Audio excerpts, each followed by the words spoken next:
Hello everyone. Are you ready to sit back, relax and prepare for another incredible story?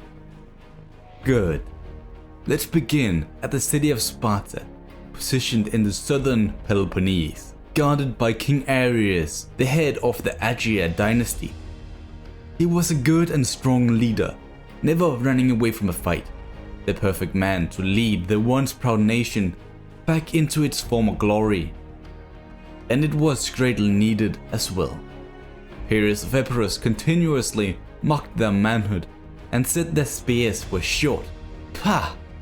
Furthermore, how the Spartans refused to leave their little peninsula in comparison to Pyrrhus himself, who had won many battles in Magna Graecia already.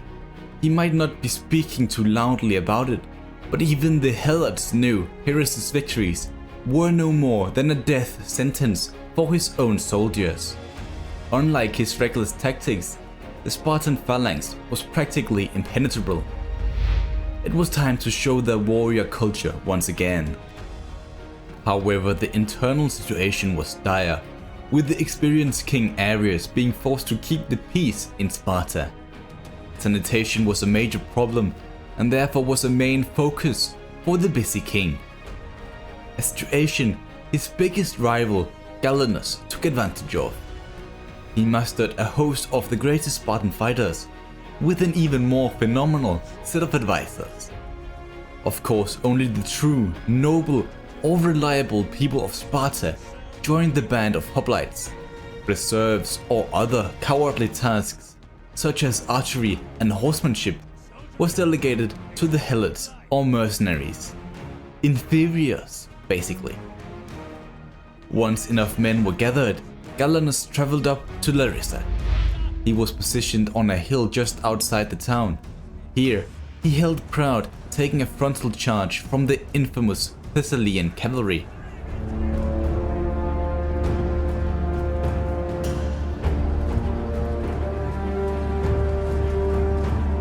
From here, it was one massive shield wall fight. The perfect circumstances for a Spartan soldier. The problem was the enemy came at the Spartans in two waves, thinning their weakened numbers little by little.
Although they were incredibly outnumbered, Ganus and the Spartan warriors pulled through and scored a heroic victory. Unlike what that man Pyrrhus of Epirus did. The fool that he was, he boldly challenged the Romans one last time. But in his struggle for Beneventum, two Roman legions appeared. It is rumored that Pyrrhus of Epirus fell off his horse to get killed by an old woman with a brick. And he tries to compare himself with Sparta. Pathetic. Ares, the god of war, had forsaken him in favor of us. Ganus of Sparta knew if he could finish off Epirus, the toughest competition could be removed from Greece, and possibly get the favor of Rome. More men were gathered to the army, Acarnanians, Thessalians and Macedonians, all ready to attack Apollonia. But as Ganus might have grown his prestige through battles and wars, King Ares took a different approach. He found a way to keep the expensive Spartan army going, through improved industry and agriculture. He even came into contact with Antigonus II of Macedonia, establishing a non-aggression pact along with great sums of wealth. But the hard work kept on coming as Apollonia was seized through hails of arrows and a tight formation. Epirus had fallen with Ganus parading around, saying to every Spartan citizen he had made an alliance with the Romans. But now he was the most beloved man in the entire kingdom. So far he had only been tested by inferior nations with subpar equipment. King Ares wanted to change that with one clever move. He personally went to the court of Antigonus Gonatas of Macedonia, secured military access and a promise to join their war against the Thracian tribes. He effectively made the Spartan army mercenaries and forced Ganus to undertake this humiliating task. I promise you, he wasn't pleased, not one bit. It has been years since Ares had shown his ability as a fighter, and now he does this to the most beloved man of Sparta. Nevertheless, Ganus was a man of honor and proceeded with his assignment. A spy was sent out to scout ahead. The biggest and most aggressive tribes of Thrace were the Odrysians and Tylis. Although the Spartans only were at war with the latter, the former was more likely to attack. As Ganus knew winter was soon to come, he established a fort for his men to stay warm and well fed. You know, taking care of his men as he should. A smart move, cause as soon as the snow had melted away, he caught a massive Thracian host on the field of battle. And just before the engagement began, Ganus had hidden his Agrianians on a nearby hill. They would then reveal themselves to overwhelm the enemy right flank.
A decisive victory, despite doing the job of a puny mercenary. These barbarians were captured and sold into slavery. It was as if anything this general touched, it would just improve. With his mindset on Pulpadiva, he reorganized his army in preparations for war. However, Ganus was about to become the biggest fool of Greece. Rome, the ones he proclaimed to have formed an alliance with, declared war on the Spartans. Apparently gold and the joint effort to fight Epirus wasn't enough for them. And with Ganus wasting men in Thrace, Greece was vulnerable. King Ares was furious with this betrayal, believing at first Ganus was behind this conflict to gain the power of Sparta. The royal treasury, even the ongoing constructions, were disbanded to support the solution to their newest problem. The Romans only had one way towards Greece, and that was by crossing the Adriatic. Ships might be a reeking Athenian weapon, yet that was their best chance. A spy was once again dispatched to scout out the enemy. They had numbers unlike anything Spartans had ever seen before. No wonder Pyrrhus fell at the Battle of Beneventum. Several months went by, with most of the time either being spent on improving the army or waiting for a Roman attack. So far, the Spartans had crushed 2 armies trying to cross, and another near the coast of Apollonia.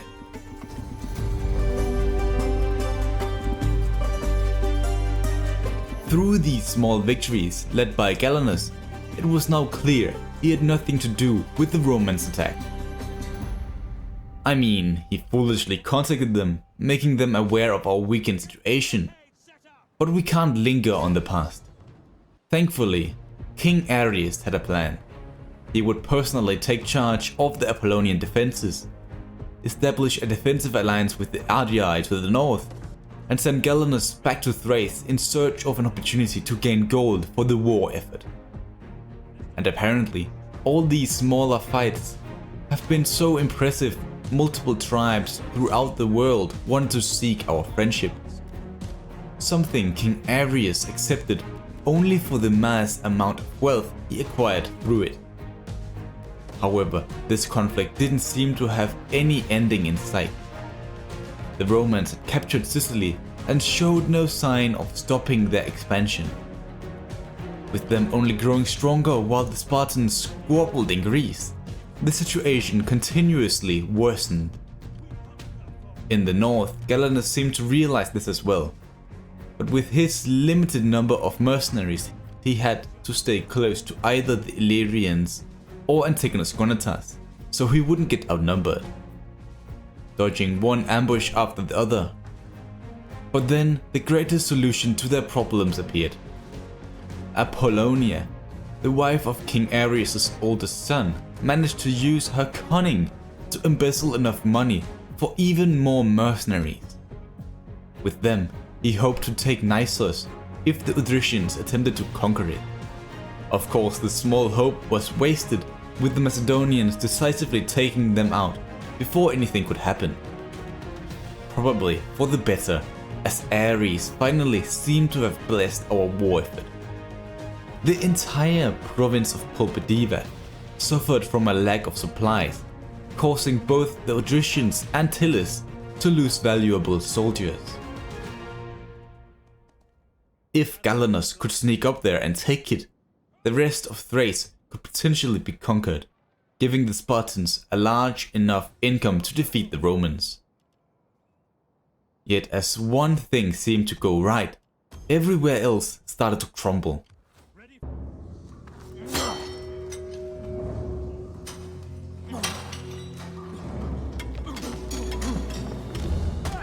Breaking a man is easy. Breaking his spirit, less so.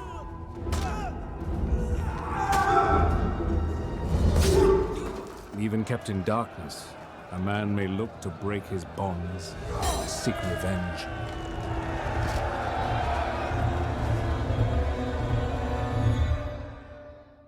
The slave revolt took place in Larissa and could potentially ruin the Spartans from within.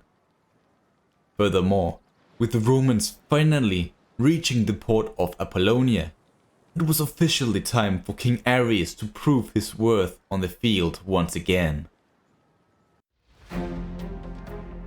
The first line of defense was the last few ships we still had up and running. Every man on board knew this was a suicide mission, but saving their families and the Spartan heritage was good enough for them. The approaching admiral was their first target.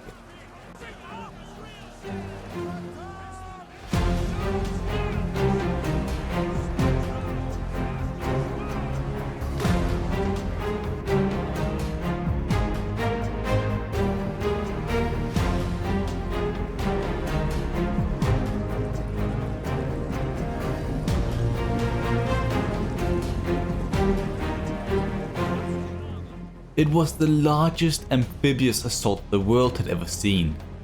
The cavalry had already engaged with the infantry close behind. But luckily for the garrison, King Ares had just arrived with his host of Spartan hoplites.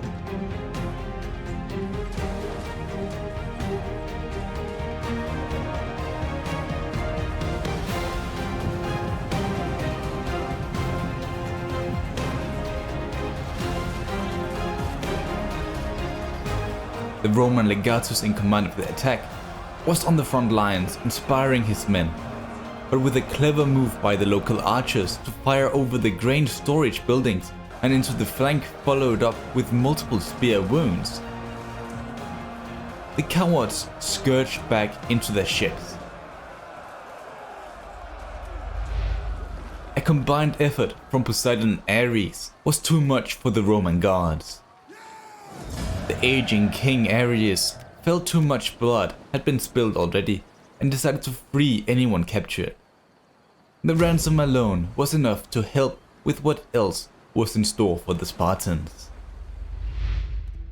In the cold north, Pulpediva suffered from massive amounts of attrition, a perfect opportunity to acquire a stable income for the conflict against Rome and their false gods. Oh, and the slave revolt? They proved only to be a nuisance. I believe their leader called himself Crises or something. I'm not sure, but they would over time suffer from a lack of supplies and thus get taken out by our Greek allies. Thinking about it, all of our enemies, apart from Rome, were suffering from a lack of food. Could it be Demeter, who blessed us with her power? A gift we would use to fair effect. Take out the tribes of the region and seize the walled city along with its sanctuary of the great gods. However, the food problem seemed to have no ending in sight, forcing Ganus to fall back into more hospitable territory. Still, the new land was a necessity for the Spartans, as Rome kept their offense going. If not for the Athenian-inspired fleet, Apollonia would have fallen already. Yet the troubling situation in Thrace seemed to nerve the Spartan king, seeking to end the northern struggle as swiftly as possible. All to face the more urgent conflict in a cohesive strike after. While they did that, the fleet would start raiding the Roman trade route, not uncontested by the way. Just one battle after the other. I can imagine their kill count was around the 100,000 or so. Nevertheless, sly ship tactics won't help in Thrace, where a revolt captured the city in our absence. It required a combined strike from both King Ares and Ganus, the Fool of Greece, to outmaneuver the barbarians outside, crush them, and subjugate the town this time. Originally, this was thought to be a good idea, as now the Spartans didn't need to garrison the town. If only the greedy Macedonians didn't declare war on them the following winter. Purely for diplomatic reasons, the Spartans supported their minor ally. But in secret, they made a peace deal with Antigonus II of Macedonia for a great sum of gold. Some may say they should have stayed in the fight to finally capture Athens for their own and establish trade agreements with all their allies. But those people forget all the Spartans just wasted their life in Thrace, leaving the warrior nation only with a fleet as their only defense against the Romans and nothing to deal with the combined Macedonian and Athenian threat. There was no option but that deal. However, there was still some positive going on. Although our intel was limited, the reports of an undefended Italy seemed to gain the interest of the Spartan elite. They gathered everything they had at Apollonia under the command of Ganus. King Ares would formally have to lead the invasion, but with him in his 70s, everyone thought it better for him to stay at home and embezzle money for the war effort. It was a long journey across the Adriatic.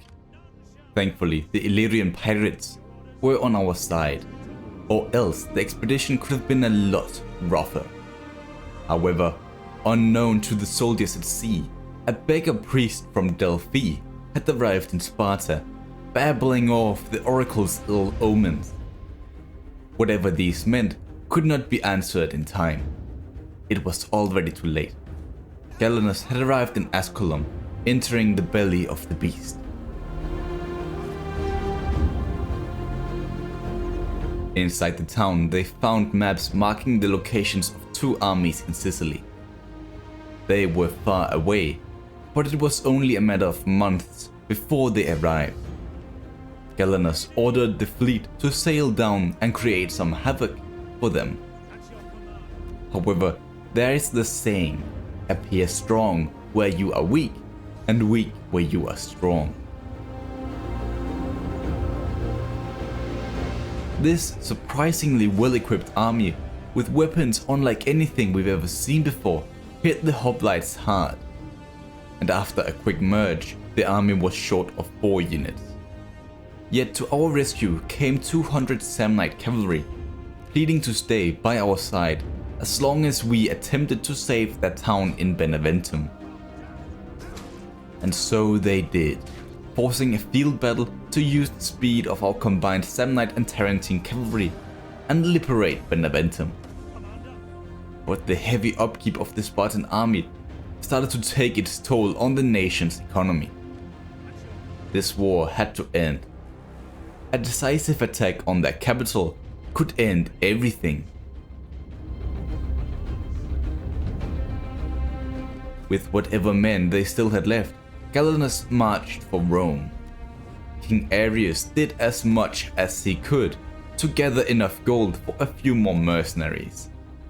But with Larissa ruined by a recent fire hazard and our subject under siege, it was obvious our economy was crumbling. With legions crossing in from the south, he had to be swift. But right before the gates of Rome, Decimus Brutus struck through the fog of war.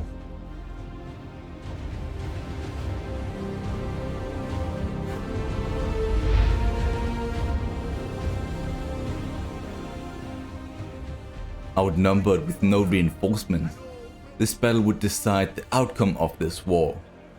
No cunning tactics, no nonsense. If they wanna fight, let them come.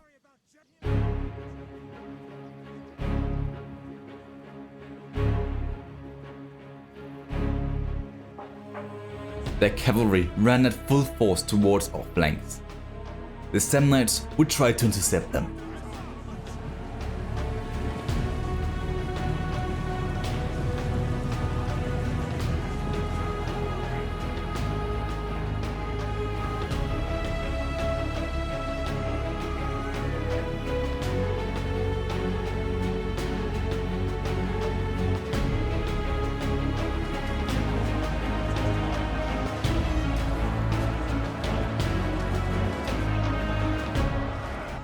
As our hoplites had pinned down most of the Romans, we pulled our archers over to the left flank, giving them a perfect angle to fire straight into the weapon side of the enemy. They were uncontested too, as the Samnites had killed off the Roman cavalry to hunt down the enemy skirmishers.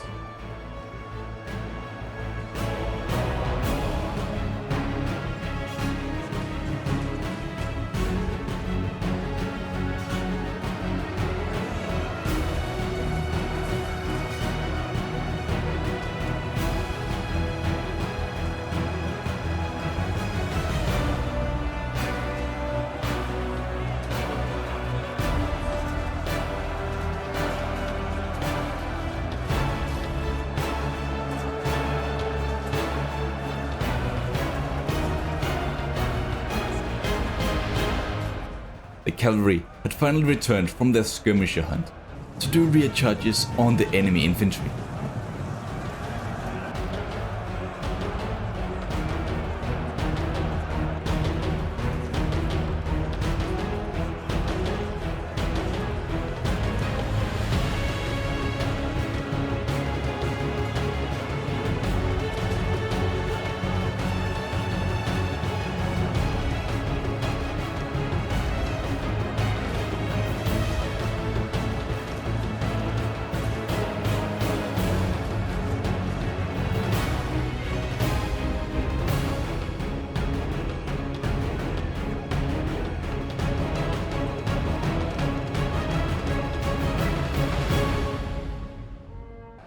Spartans might have won the day, but at what cost?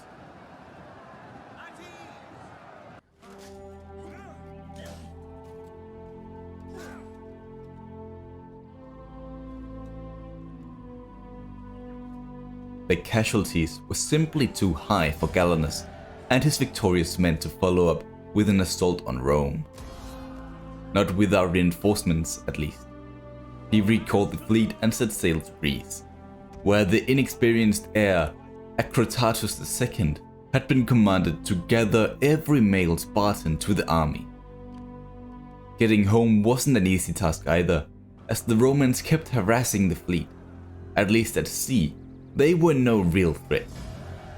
As they continued further down the coast, it was clear they prepared for an invasion of Apollonia.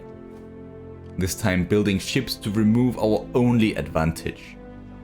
Ganus made it back to Greece, but only due to the sacrifice of the Spartan admiral Heraclitus, who crushed the Roman invasion force quickly enough to return back to the transports before they ran out of supplies. Once back on shore, the Spartan general and the heir took out a few rebels raiding the land in a joint effort. The first of many times they would collaborate. But the next month, the bad omens from the oracle came true.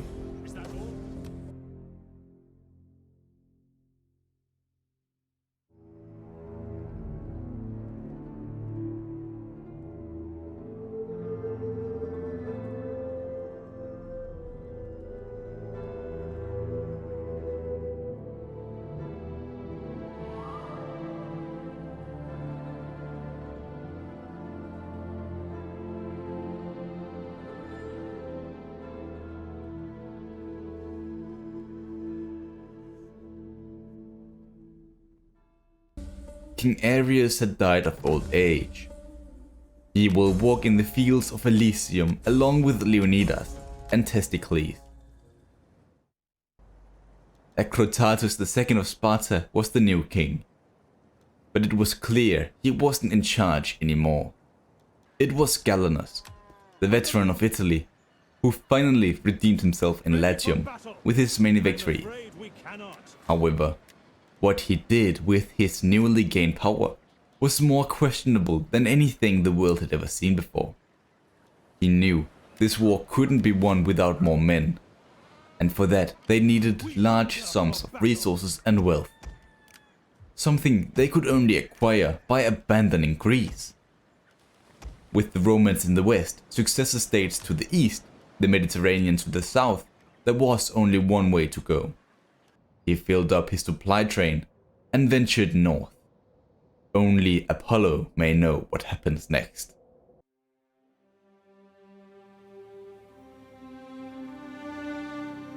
Ganus led our way forward into unknown territory. He needed to find a place far away from the reach of Rome. Pannonia, Dacia, Thrace? No, all of them are too close and have relations with Rome. They will just leak our location to them and it would be over. The Spartans had to reach the one place no Greek had ever walked before. Its name is unknown, but it was clearly recognizable with the harsh winters. The road of exile was worse than anticipated. Ganus led his men through Illyria, our allies, but still, this land was contested with war. The Celtic tribes of the region continuously harassed our lines, with us narrowly escaping disaster because of the sacrifice of our ally. A man like Ganus was exactly what Sparta needed to survive. And still, I feel bad for Acrotatus, the actual king. He was around 30 years old, knew how to wield a sword, but with his lack of experience, no one trusted him. Apart from King Ares, but with him gone, he was all alone, needing to decide his own fate. He was such a likable guy as well, charismatic, convincing, and incredibly religious. None of the traits needed for their current circumstances. A disgrace of Spartan blood, or so everyone told him at least. As the army reached the end of Illyrian lands, they tried to make military access pacts with the local tribes to ease their march north. However, their stubbornness and hate towards us Greeks seemed to reject us faster than if I tried to flirt with Athena. Oh, what a tale that would have been. The fast-moving Ganus had left Akritatus behind, forcing him to fend for himself, calling it a trial of strength. Personally, I think he just hoped the wolves would take him, or did he plan something else? A spy of his had found a mighty walled settlement called Budorgis, ruled by a tribe called Lugos. It was the perfect place to rebuild. It was undefended as well. If he could reach it before the local tribes noticed the Spartans' approach, Ares would shine upon us once again.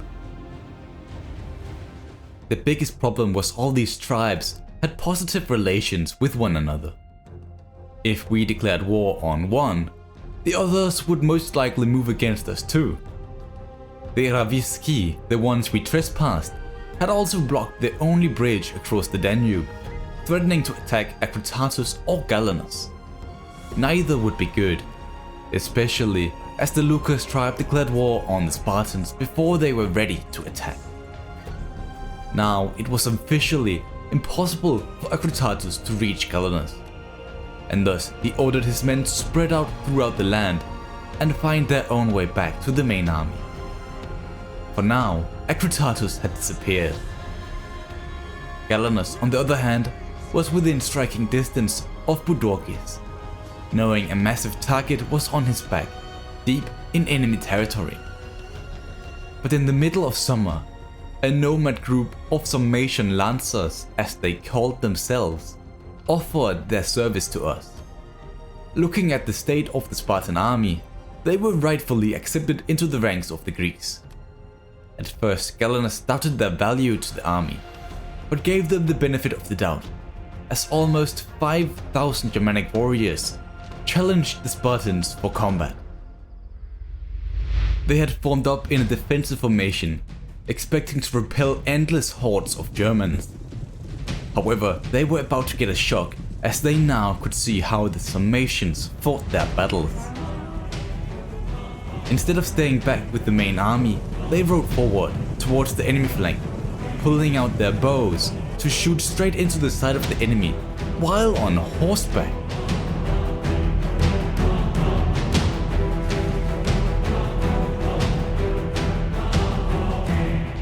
Ganus had never seen anything like it.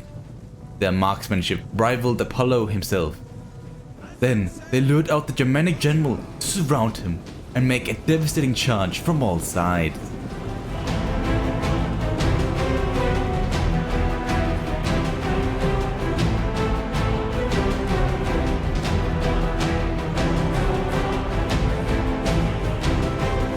With him gone, the Sarmatians returned to save Ganus and his struggling hoplites. An easy target, as the leaderless army lost all will to fight and fled by the sight of the returning armored horse archers.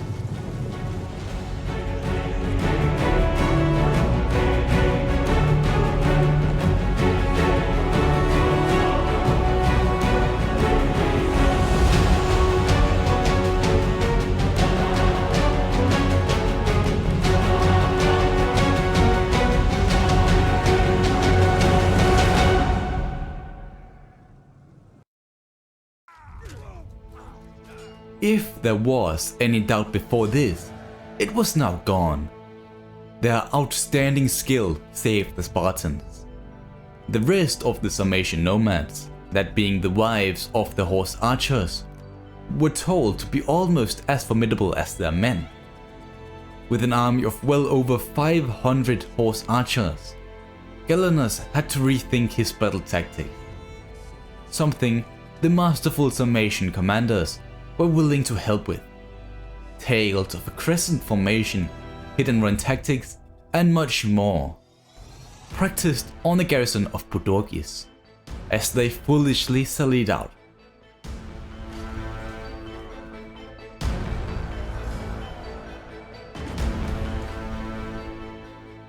the Sarmatians just continued to impress the Spartans, not used to this form of combat. But after hearing the news of the Ari tribe joining the Lugos to repel our incursion, the time to learn had to wait. The cold winter at least gave us some time to prepare for the inevitable counterattack. Although the weather was so rough on the Spartan soldiers, not used to be in the cold, many died of hypothermia.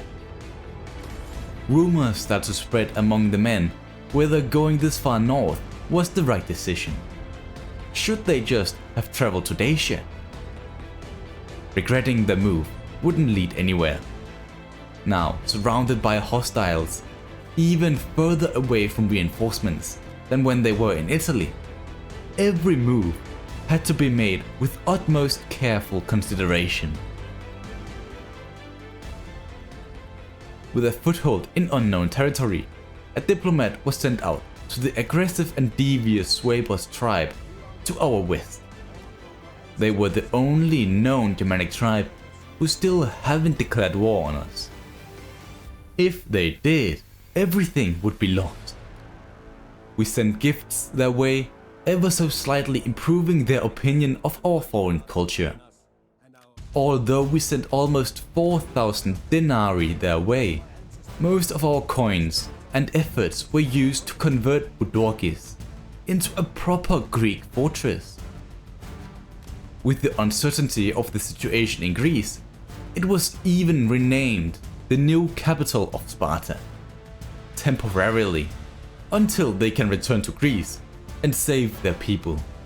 Apart from proper housing, we needed an agora and, most important of all, a temple in honor of the Greeks. This land will be converted to Hellenism either through assimilation or execution, something they definitely didn't seem to enjoy. If only there was time to improve the situation. But Lugos was on their way with yet another army in an attempt to retake their former capital. This time, bringing horse archers of their own.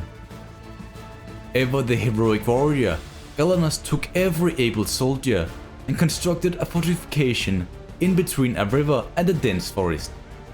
If the Germans wanted to attack, they had to go through him first. I will say the man left in charge of the city did an excellent job in easing the population, organizing games and lowering taxes substantially. But with the raging war, it was only a matter of time before the city started to revolt. At least Ganus defeated the Lugos once again, thanks to the Sarmatian horse archers.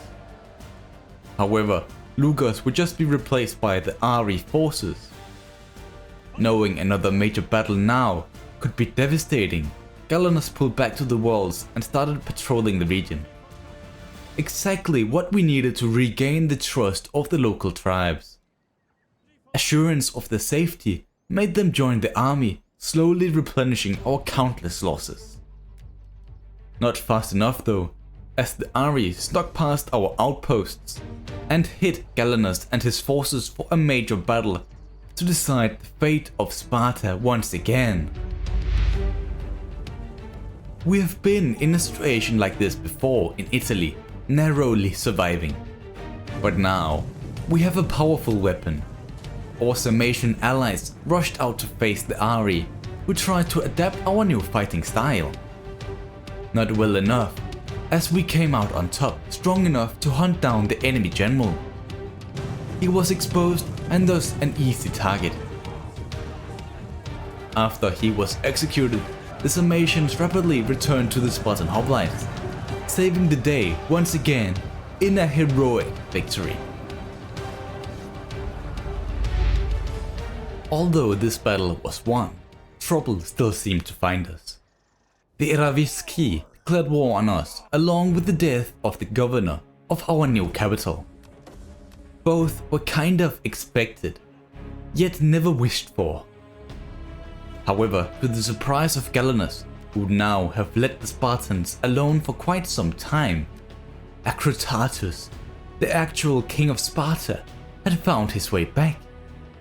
In most situations, people wouldn't have cared of his return. But with the dire state of the army and the lack of a proper administrator, Ecratatus was given the chance to prove himself. He was tutored by King Ares himself, who also was a masterful statesman. And to the surprise of many, he did a really good job. His charisma and highly religious personality helped spread Hellenism much faster than before, with public order improving drastically. The Spartan army grew larger ever so slightly through the use of light infantry and skirmishers. There was still a major concern in whether the Suebors would declare war on us or not. But if we had to survive this war, the Spartans had to go on the offensive. The only thing slowing them down was a massive Lugas army lingering in the region. But as they retreated back further into their lands, Ganus attacked Belts, knowing they needed allies to survive this current war, and with him being the only proven strategist, he took the decision upon himself to liberate the town. Soon after, he made a trade agreement with their new friends and convinced them to join the war against the Lugas. After that, Ganus secured the north, going through the extreme blizzard to capture a town he renamed after the titan Cronus. There was quite a lot of speculations whether he would succeed or not. But after a costly campaign, he did. Here they acquired the precious amber resource. It was so valuable, the Spartan economy almost exploded substantially. If they captured the port, they could trade this all the way down to Egypt. Imagine the potential. This wealth we currently had would be spent on a smaller, more replaceable Germanic army. It had a backbone of about 600 Spartan hoplites, not to forget the general's 600 bodyguards. Led by Diodorus and Alavas, their job was to liberate the gold mines of Istros. And so they did without breaking a sweat. Ecratatus was well on his way to stabilize their new home, building a supply pit and temple of Ares in Budorkis, not to forget the muster field along with the farmland in Kronos. This was the strongest the Spartans had been since before the war with Rome. Yet there is much still to be done before we can return home and save Greece. The struggles had just begun. The Spartan war against Lugas had reached a turning point. Kronos might be the main source of income, but the locals possessed an even more crucial skill. They had the ability to make outstanding armor for not just the Spartan troops, but also their horses. Sarmatian cataphracts, the once powerful phalanx of old, has been replaced by a tactic of their new land. Rightfully so, as that was their only chance to survive in these harsh environments. King Ecratatus is almost 40 years old now and has accomplished nothing in the eyes of his fellow Spartan fugitives. But that is not true. His superb administration skills was the only reason these barbaric tribes haven't rebelled against us. Plus, he also had a responsibility to educate his children. So far, Eugenius, the heir to the throne, was the only one learning the advantages of a silver tongue. He simply didn't have enough to pay for an education for all the others. Most of the Spartan treasury had to be spent on military and logistics. How else were they supposed to outmuscle the foul Germans? However, there was some good news in the fact that the Lugas made a tactical retreat back into their own lands. Towards the Black Sea perhaps. There was only one way to find out. Diodorus marched east as reinforcements to Ganus, who eagerly wanted to raid the enemy town. Spartan numbers might only count for a small estimate of their total strength, but they would act as polemarchs throughout the army, leading the local levies into battle. Of course, there was no surprise in how the Sarmatian lured out the garrison into the open field and pincered them. So much blood, Just like with the northern town Kronos, Ganus decided to rename his new conquest. On this occasion after himself, almost.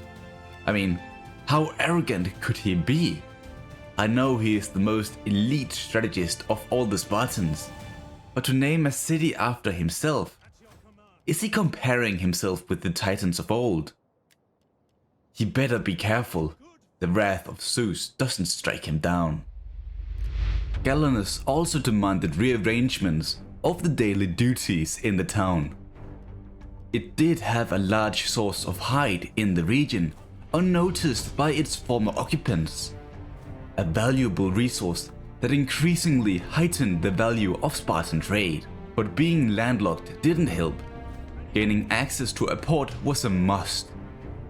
The Spartans had two options. Rugi, placed on the coast into the Baltic Sea. It was perfect for trade. Maybe we would even discover more people to trade with. Yet this meant going to war with the Suebers, something we desperately have tried to avoid. Still, with our current strength, it could be possible.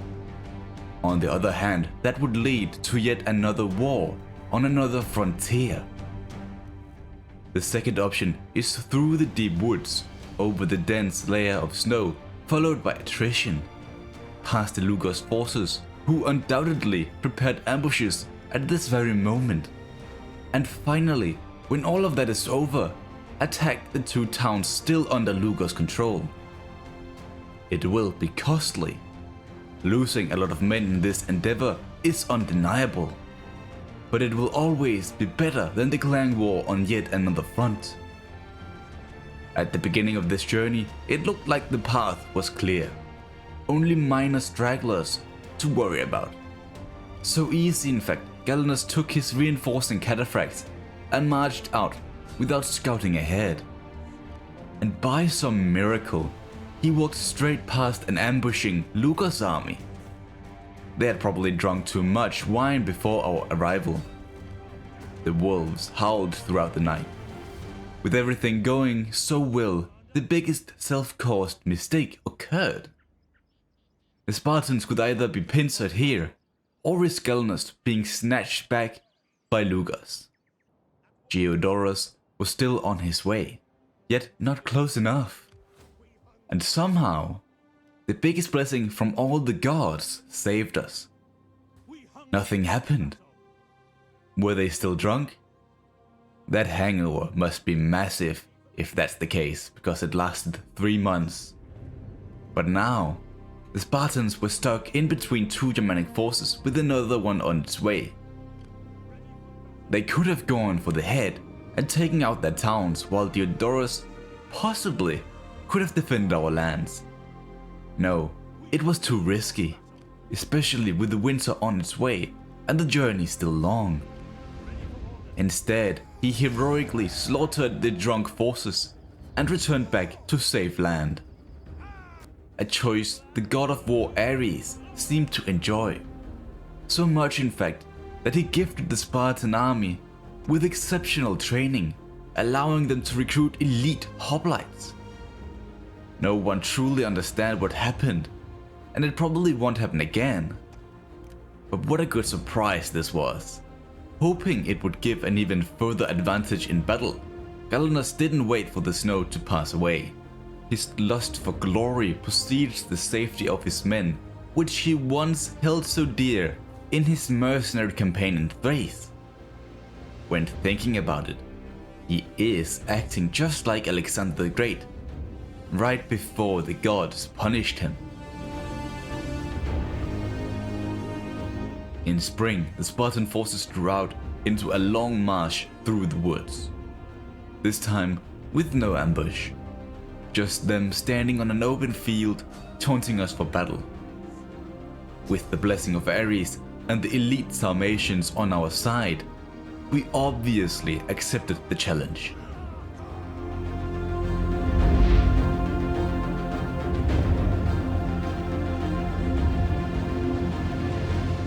Of course, we wouldn't just waste our new Spartans.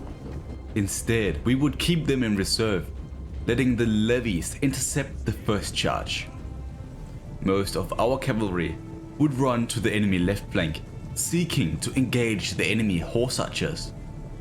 But knowing a straight up shooting contest could devastate our numbers, we decided to pincer them between our own horse archers and the cataphracts now approaching from the forest. Eventually, the summations caused enough damage for the enemy general to deal with the situation. However, he quickly realized his mistake and retreated back behind his lines. Not that it would keep us from pursuing him. It is impossible to survive a charge from well over 300 cataphracts and armored lancers.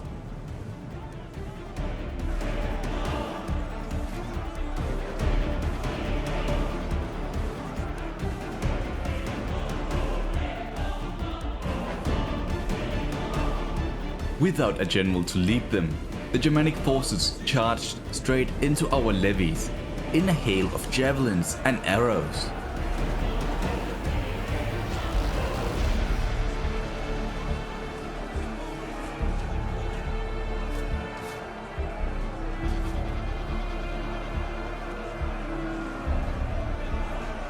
Once the levies broke, it was down to the Spartans to stand firm until the summations could arrive.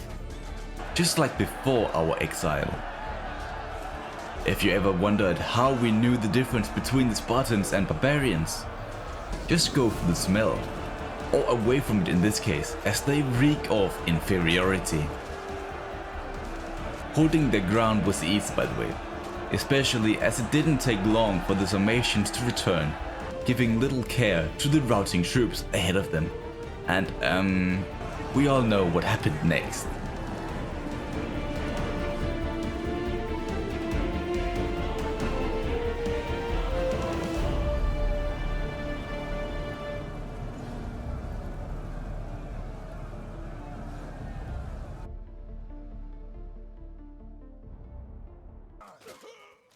After his heroic victory, none could stay in the path of Sparta.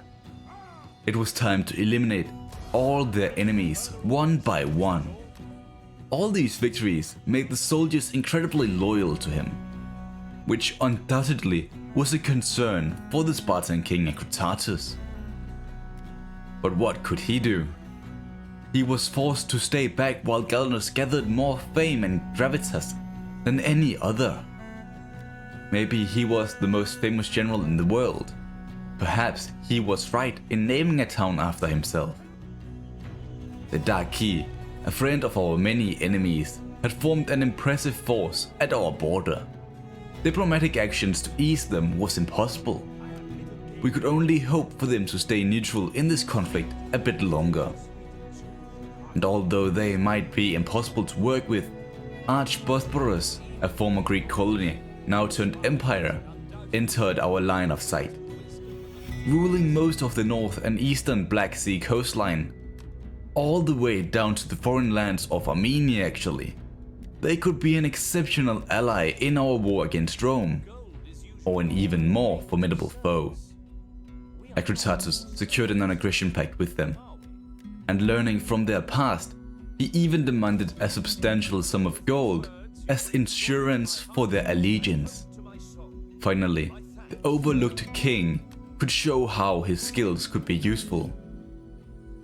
Not as a fighter perhaps, but maybe with etiquette and persuasion. The gold was instantly invested into improving both hide production and housing. Diodorus, who slowly proved himself just like Ganus did in the past, finished off the remnant Luga's army to return back and guard our territory. But the main Spartan army headed straight for Divide Et Impera. It was a race against time, as their new ally was attempting to take it for themselves. And when they asked for assistance in an assault on the town, Ganus refused. They weren't his allies. The Spartan general showed his rebellious behavior for the first time. Nevertheless, it doesn't change the fact that the garrison was so weak. Most of them surrendered by the sight of Ganus and his army. All this land was under his command. Maybe he was planning a civil war. Let's hope not. Not now, when the Dothraki declared war on Sparta as well. And that we couldn't afford. But what we could afford, although in another category, is to make Budorgis, our new capital, into a proper metropolis. Or at least to begin giving it the possibility to become one. Our many conquests even cleared a path for a straight trade route to Arch-Bosporus. We gave them amber and hide in return for gold and wine. A perfect agreement that doubled our export value. Once we take Olbia, which finally is within our grasp, this current number is gonna be nothing. Once the winter had passed, it was time to make a bold attack on the final Luger stronghold. After yet another heroic victory, the port was ours and the Lugers finally gone. This province needs to be made into a food province, so there is plenty of work to be done. With Olbia came the access to sea trade and news of all the events that took place in Greece since we left. Basically, right after we abandoned Italy, the Romans wasted no time in getting rid of our liberated Samnite allies and took full control of their lands again. After that, they made several attempts at reaching Apollonia, but failed due to the Spartan fleet. However, after almost a year of holding out, the fleet disbanded, seeking refuge in Macedon, allowing the Romans to conquer the harbor. Their endless legions continued their expansion into Larissa and all the way down to Athens actually. A big mistake, as this drew in the Macedonians. Their armies, led by the Spartan generals, broke the siege, captured Larissa, and forced the Romans back to Apollonia. The city of Sparta itself still stood untouched, plagued with squalor, but untouched. Probably the best news we could have gotten all year. Ares must have protected them. After the failed invasion of Greece, the Romans set their eyes upon Carthage. Many invasions were made, and I truly mean many. All failed. Most likely due to them not having fully recovered from our own invasion of their land. The Macedonians took this time of peace to annex the Thracian tribes all the way out to the Black Sea. Odessa was only subjugated. But this left them vulnerable for the other successor states, something they were eager to exploit. As Seleucid armies marched towards Greece, so did Rome, whose interest had returned towards the Hellenic world once again. A terrible situation that needs Spartan aid.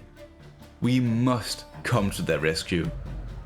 It was time for Acritatus to shine. He formed defensive alliances with Carthage and Macedon, as they had proven to be worthy foes of Rome.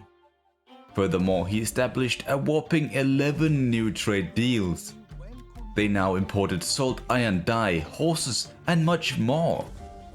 This pleased the populace of Sparta, making him almost equally as popular as Ganus, possibly even more. And all the gold. Sparta was undoubtedly the wealthiest nation in the Black Sea. For a time, until it all was spent. In a good way, he secured our western border with his Swaibos in Cimbri, began expanding the amber mines, even built a slave trader to increase the Helot workload. It was finally time to reintroduce them into our society. Best of all is, he could finally pay the education cost for all his children. The future of the Achaemenid dynasty was saved. How proud the former King Ares must have been. As we sent out scouts into Dacia in preparations of our expansion south, we saw a Celtic army moving towards us. Through the backing of Rome, they had become the main powerhouse of Illyria. If we want to save Greece, they must be defeated first. The major Scordesi army threatening our heartland was a minor concern to Acritatus, who hands down have grown into the role as king.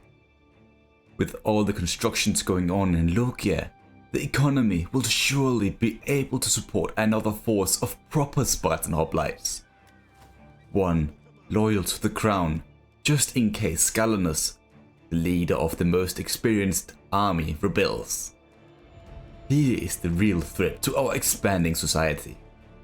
However, if that were to happen, more would be lost than just able bodies to fight for us. That man is in direct control of all the grain supplying Logia. The winter alone would kill us all if that happens. Eugenius, the heir of Sparta, had finally come of age, showing his exceptional authority. The tutor told us he was a gifted leader, with him already having gained a bit of military experience. Fit for command. He would take over for Diodorus, who instead got charged to muster the new army. His first decision was to recruit more Sarmatian lancers, trying to replicate the success of Ganus. He had an enemy to deal with himself actually.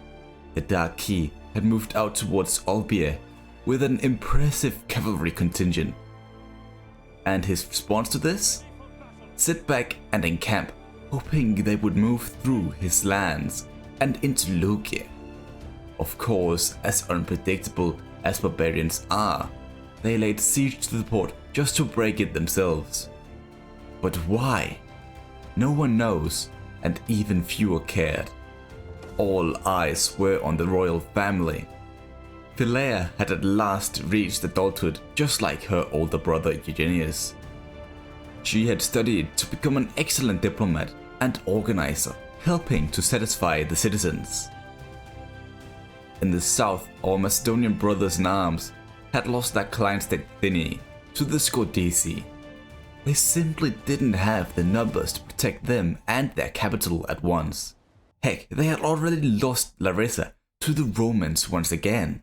Sure, the situation was horrendous, just like when we lived in Greece. But it is nothing compared to our situation, where the Dark Key had pulled out with a second army, and most likely this Scordisi army that captured Odessa would also arrive soon. Cause of their relentless aggression has been the only reliable factor so far. If Ganus waited any longer, his chances of victory would be less than if Abalus, the child of Zeus, appeared out of nowhere to save the day.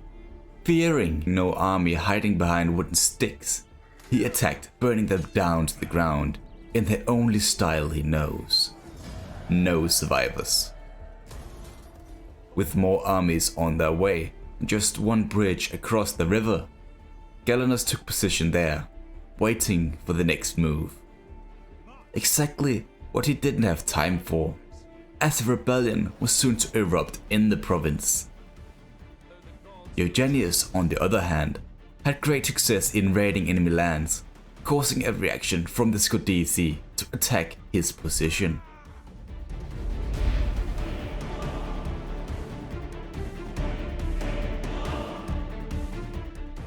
It was time for the boy to prove he had become a man. Eugenius sent out his forces to lure out the enemy cavalry, hoping they would pursue him. With them out of the picture for now, the Scordisi infantry engaged. To protect the flanks, war dogs were released.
tutor was right in calling him a gifted leader. Almost all of the losses were from foreigners and idiots stupid enough to break formation. A much better result than Ganus, who senselessly almost lost all his Sarmatian allies in a flanking maneuver. His greed and narcissism are finally punishing him. He still won, but almost didn't. Eugenius captured Petrodava with ease. It was a brilliant choke point on our side of the mountains. As long as we try to hold the line out east, that is. Until we're ready to push in and eventually use the mountains as our defenses. The rebels were nothing for Ganus, who unleashed the fury of the Sarmatians to run them down. If it had taken any longer than what it did, the Scudisi could have run freely through the open fields and blocked any trade coming through our lands. Yet he made it back to the bridge just in time to halt any damage being done. Both of the daughters of Acritatus had come of age as well. So far it was only the king himself and the heir Eugenius, with his high authority, who pulled all the strings. Needing for them to do their part in restoring power and influence to the Aged dynasty, thus Aretusa was sent on a diplomatic mission to Archbosporus and the just 15-year-old Philea to our trusted Macedonian allies in Greece. Anything out of this was appreciated. Technology, gold, anything. Rumors about our rivals meeting in the shadows had come to Acritatus' attention. Knowing to keep his enemies close, he gave them important positions within his court. Of course he would do that. Only a man without any dangerous enemies could ever think of doing such a stupid thing. Asius, the 19-year-old admiral protecting our trade route, was also enticed into our dynasty in an attempt to further expand our political power. Everything that just seemed to bite us in the ass. A massive scheme to kill the entire royal family had hit the Spartans. Eugenius the heir almost died in an assassination attempt, barely surviving being able to warn the king himself. However, these warnings didn't reach the 15-year-old Philea, who of course was on a diplomatic mission in Macedon. Those monsters executed her without mercy. 15 years old. She was practically still a child for Zeus' sake. Such a foul act could never be forgotten or forgiven. We broke every treaty with them, knowing they had to die or serve as helots for the rest of their lives. For that, we needed the large slave pens, meaning seizing Odysseus was a must. Ganus took this charge upon himself to do. He was the only one with geographic experience in Thrace. It wasn't all bad though. Our diplomatic endeavors to our Bosporan neighbors had borne fruit, gifting us the walled city of Geros, and thus full control over Sarmatia. Proper rework was needed to convert it into a trademark Spartan settlement, but all in its own time. Eugenius had finally returned to his army at last. Not at full strength to fight, however, that wouldn't stop his brilliant mind from laying an ambush with this army and scoring a close victory. Still, attempts at taking his life had no end, so he returned to Petrodava with his army and recruited a personal bodyguard to stay by his side till the end of his days. With the betrayal of the Macedonians, Acritatus was curious to know how reliable the Germanic tribes truly were. His wife Apollonia embezzled gold for the journey. Rainy, an opportunistic woman of the Spartan court, could embark upon.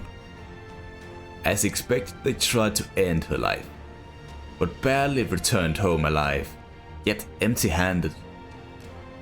With the Swaibers added to our list of the ones we need to destroy, it was clear our only true friends were to the east.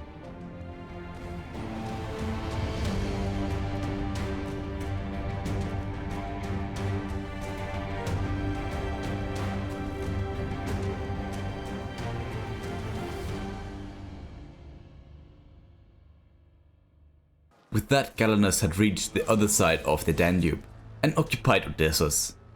He could have pushed on to strike at the Macedonians for an all-out revenge fight. Yet he once again made his own decision and prepared to eliminate the Daci. I assume his hatred erupted through the river battle not so long ago, but I can't be sure. I guess this is fine for now. Eugenius, finally confident he was protected from the schemes to kill him, laid siege to Samosata. The garrison made a hilarious effort to sally out, but got completely decimated by our Sarmatian lancers. Its walls were now ours. They would help protect all the citizens of Sparta, apart from the youngest of the Ager dynasty. Epicellus had fallen ill and died a few weeks later. Or so is the general belief. Personally, I think he got poisoned. I have no proof of this, but I'm just saying, with everything going on lately, it is a reasonable thought. With Petrodava now undefended, the Daci made an unexpected push through the woods straight towards it. But if Ganus could take Marv and Penandava fast enough, they would starve in the snow. In the meantime, the Scordisi kept on being aggressive with a foolish siege of our new city. It didn't mean anything, but still, it's damn annoying. The last Daci forces had also escaped our grasp. Not wanting them to burn our town, we sued for peace. A temporary peace, that is. It feels bad, yet necessary. With this many betrayals throughout the last few years, it is always good to talk about the few good things happening in the world. Carthage, our ally, who still kept faithful towards us, were making incredible progress in their war effort against Rome. With their attention in Greece, they forgot the most dangerous enemy of them all. A large host of Carthaginian armies landed at Sicily, capturing the entire western part of it. Furthermore, the final North Iberian tribes were pacified, giving the Punic general Hannon a chance to take land in Transalpine Gaul, subjugate Massalia, and cross the Alps. Genoa fell rather fast and is now pushing straight for the heart of Rome. But don't kill them yet. Wait for us Spartans to take our revenge as well.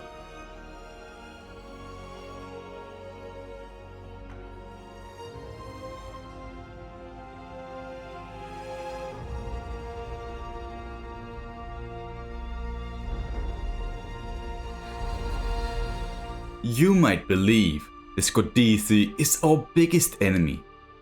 Rome and Macedon too, perhaps. But no. We know of their intentions.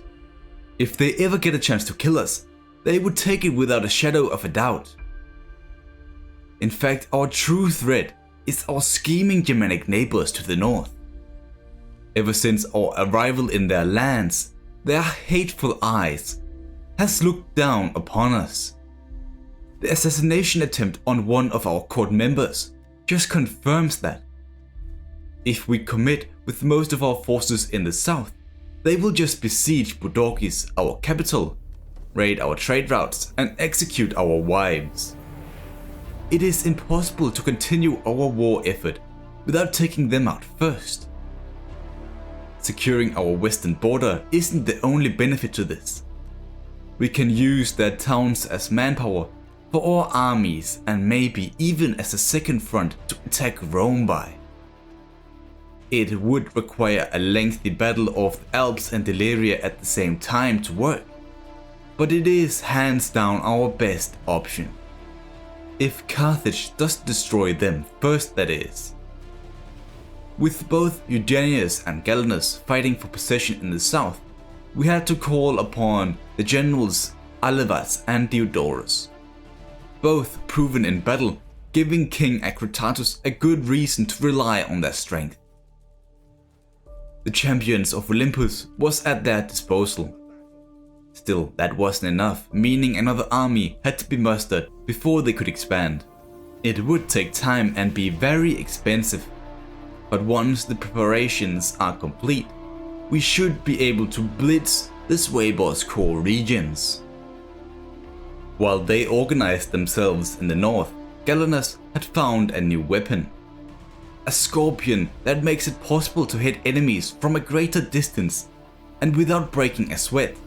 It was quite expensive, so he had to stop his plans to construct a library in Jarus. With a Scodisi force marching towards Odysseus, it was a fitting target to test it against.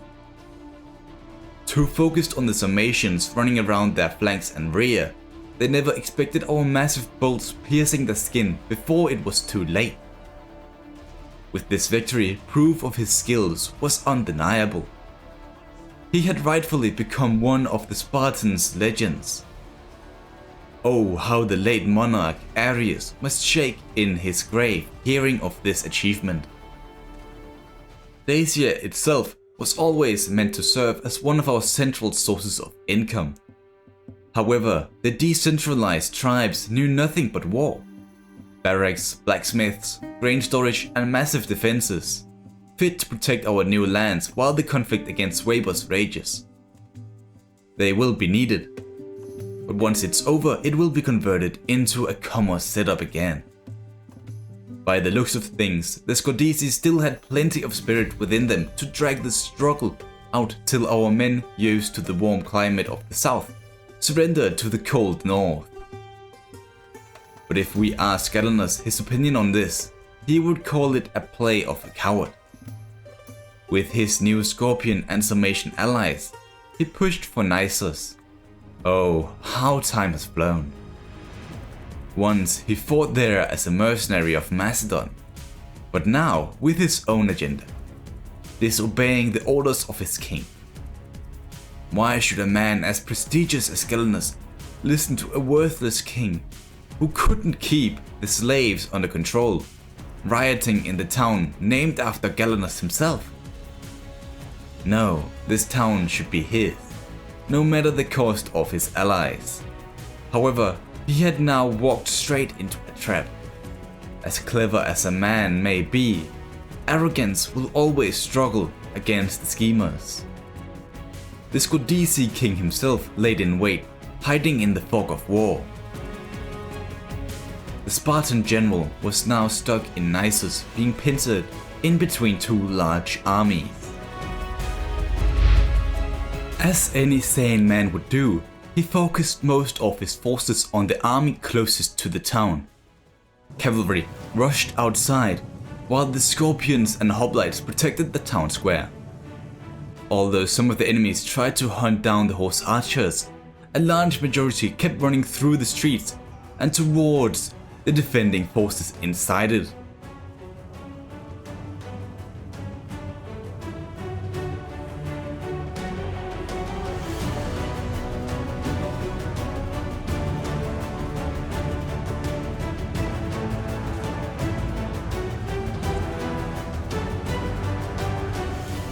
On the opposite side, the pressure kept growing.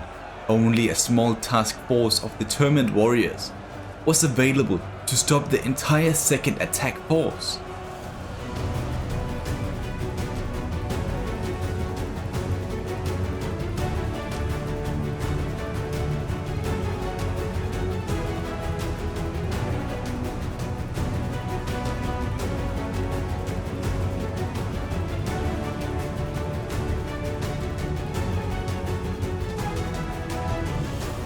With the forces outside the town dealt with, the cavalry rushed through pits and bodies to engage the enemy's forces from behind. A few of them ran out on the outskirts to help the other struggling flank. It was so bad Ganus himself rallied his 300 bodyguards to block the passage into the town itself.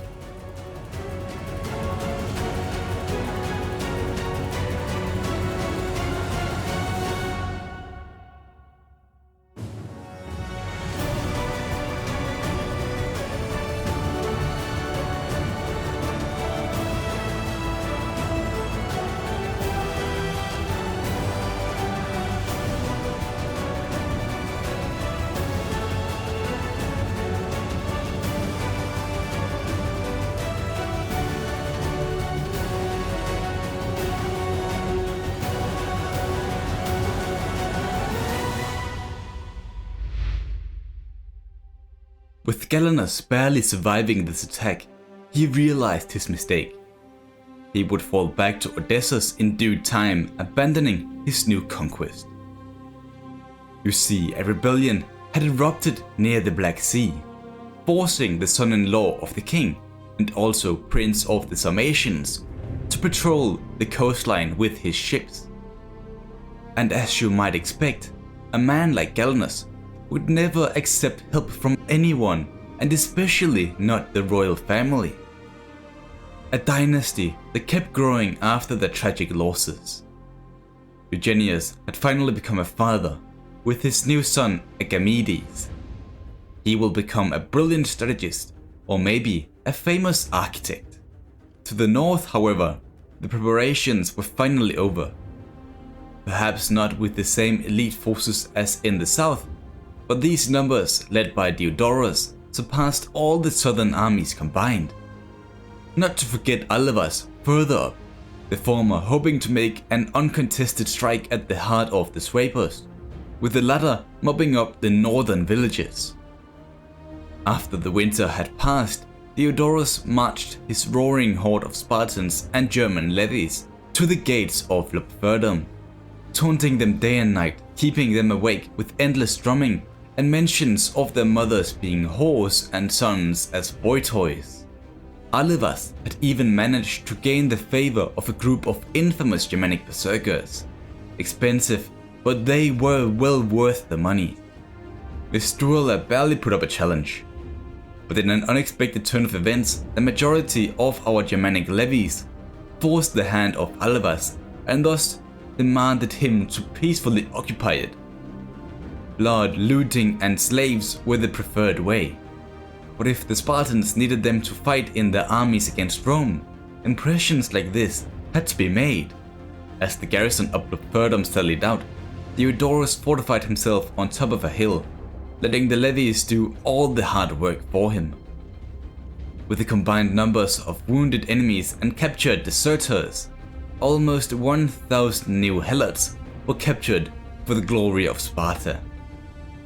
With it occupied and no armies to the north, we knew they had to be hiding in the south.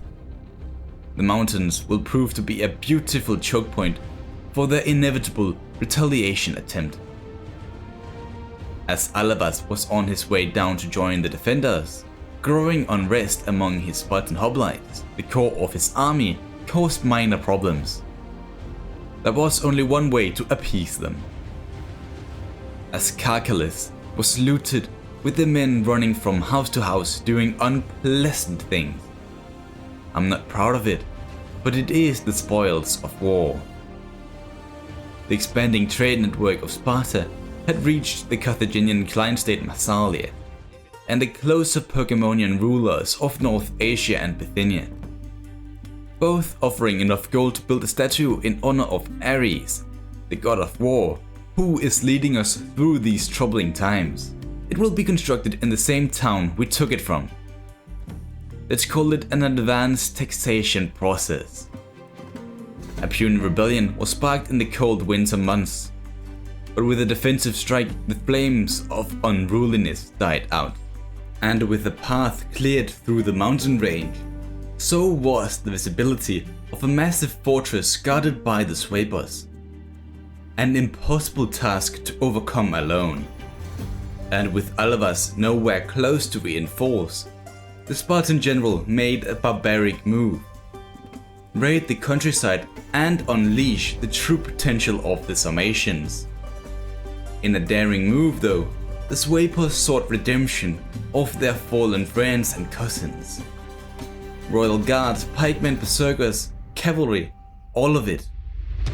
They came at us in full force. To slow them down as much as possible, our Sarmatian allies harassed their flank, but only with minor success. The rest, not fast enough to catch up with our horses, ran straight for our lines, with only one goal in mind: total annihilation.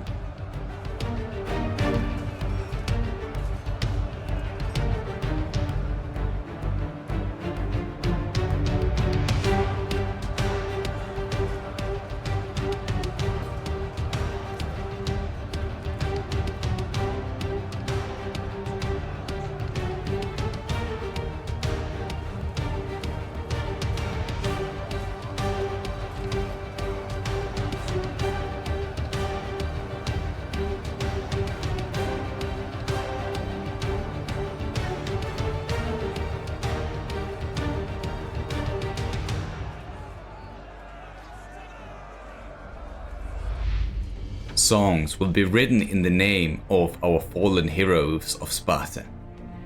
Their heroic sacrifice ensured the safety of Budorgis, our capital. Their heroic sacrifice will soon give us a strong foothold in the Alps. Their heroic sacrifice will allow us to attack the enemy from the flank.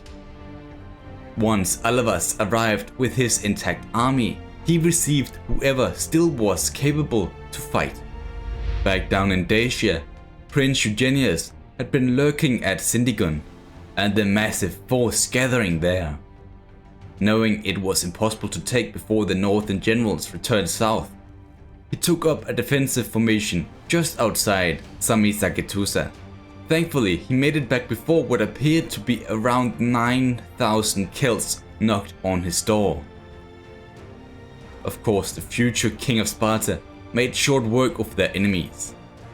A massive hoplite wall, horse archers and war dogs gave them no room for errors, and thus punished it severely. Now on the back foot, it was the perfect situation to go on the offensive once again. There was just this one thing. The Daci still held one region in Dacia, and if we pushed towards the Scordisi, our entire kingdom could risk falling. Ganus was on it though.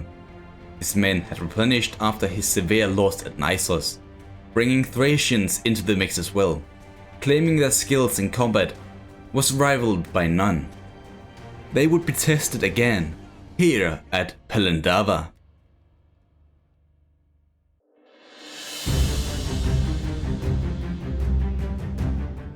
Outnumbered 2-1 is never an easy fight. Ganus, however, had his small squadron of Spartans to protect the few scorpions facing the mountains, growing larger the further you look.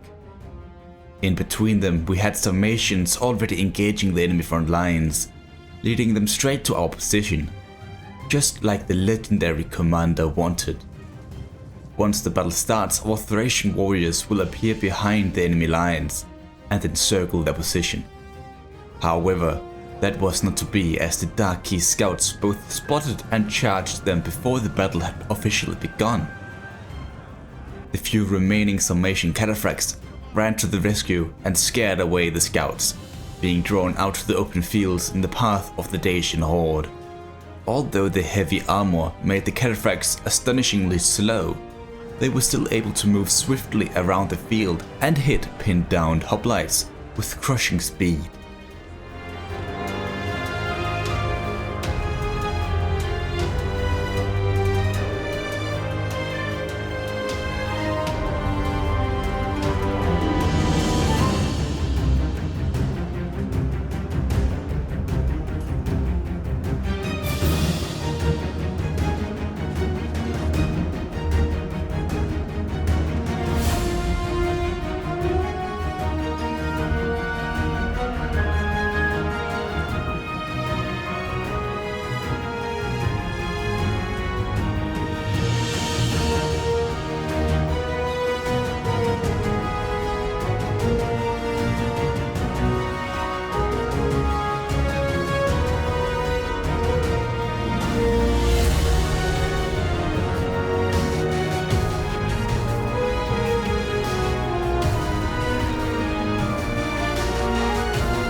The Dacians tried to flee, saying every man for themselves, yet without any success.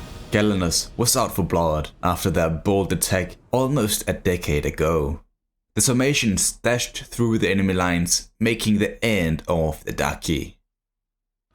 Losing 700 skilled warriors in exchange for the destruction of a tribe that had already conceded defeat and surrendered their arms in return for peace was a heavy price only the most selfish of people were willing to pay.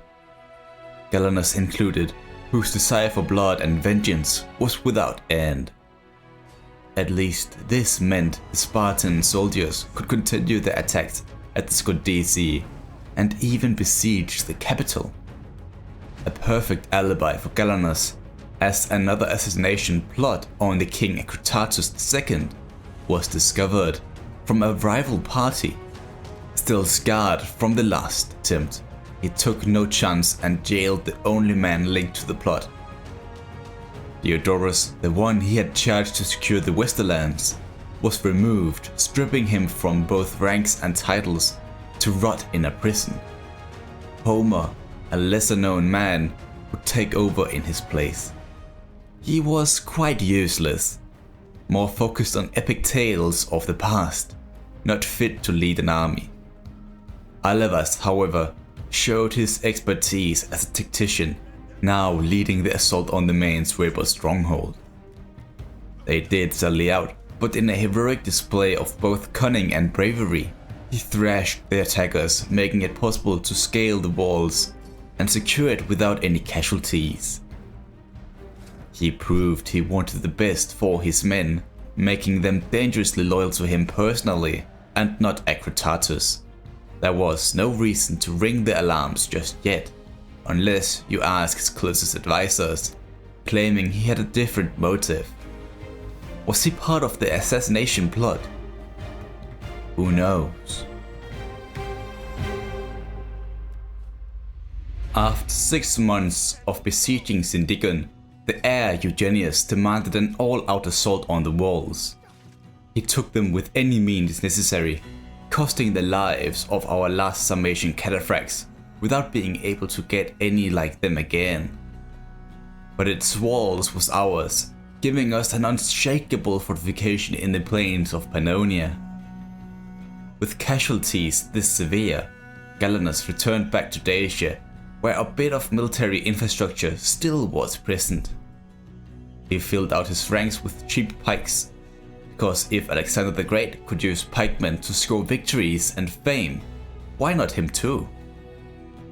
With the continuously growing population in Lugi and Sarmatia, the need for food and farms imploded, or soon to do so at least. The open terrain of Pannonia could act as a great place to sow our crops, if we could fully occupy them in time, that is. Yet the Scodisi forces locked us inside the walls, causing famine and disease to spread among our troops. Eugenius himself actually became so ill, he was smuggled through to the other side and back home to Podorgis. With the only confirmed loyalist now away from the front lines, Ganus had free range to scheme as he wished. And for once, that is a good thing, as the Alps was filled with hordes of enemies on their way towards Pannonia. Germanic and Celtic warriors alike. Who was first on his list of victims? The besieging Scodisi army, of course. It wasn't pretty. It never is really, but a victory is a victory. They never fully recovered from this, at least not for many years. Ganus sent the second army back to replenish while he personally guarded the city throughout the winter. But after crushing a tiny rebellion, he rolled the dice and risked leaving Syndigon undefended in an attempt to gain ground on the enemy while they were down. Segestica would prove to be adequate for farm management. However, now all the Thracians had left the army, either through service on the field or as a coward. A band of elite Celts took over in their place. Of all the different cultures we have had serving in the Spartan ranks, the only ones who continued to cause havoc on our enemies are the Sarmatians, true heroes of Sparta. The thing is, now in order to gain full control over Pannonia, the settlement of a king had to come under our possession. It wasn't far away, but protected by more armies than we could have feared. But as careless as ever, Ganus decided none will stay in his path, and thus formed up an impressive wooden wall around his encampment. And when the Iraviski arrived, he was ready, taking out the equivalent of 2 Celtic armies at once. However, they would make one more attempt a bit further east, but to the luck of Ganus, they appeared right in front of another Spartan battalion, ruining them without any standing army. Ganus secured the last Pannonian settlement, while Alavas, who was supposed to protect the Germanic regions, abandoned his post to take Noria. He claims it was for the good of Sparta, but that man simply couldn't see the bigger picture. He was the last line of defense against the Sway Boys. They never attacked, but if they did, our damn capital was at risk. The fool. Nevertheless, our food problem was solved at last, and with most of our enemies severely beaten, we could finally lick our wounds. This was a good time for Acritatus to get an overview of the world. In the west, our Carthaginian allies have struggled to gain ground in Cisalpine Gaul, with Genoa being the main focal point of dozens of battles for many years now. But it seems like the tides have shifted. As Rome invested more men in that front, they eventually got dragged into a lengthy siege of Massalia. So long, in fact, the south was completely undefended. Syracuse fell, with Carthage pushing into Italy itself. Rome made a drastic attempt to muster a great force at their capital during their war in turmoil, but to no success, and now Taras, the city formerly controlled by Pyrrhus himself, was under siege, with both naval and land superiority.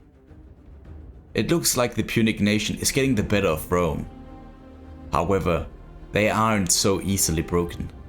A single legion under the command of Antonius had landed in Greece. He was different.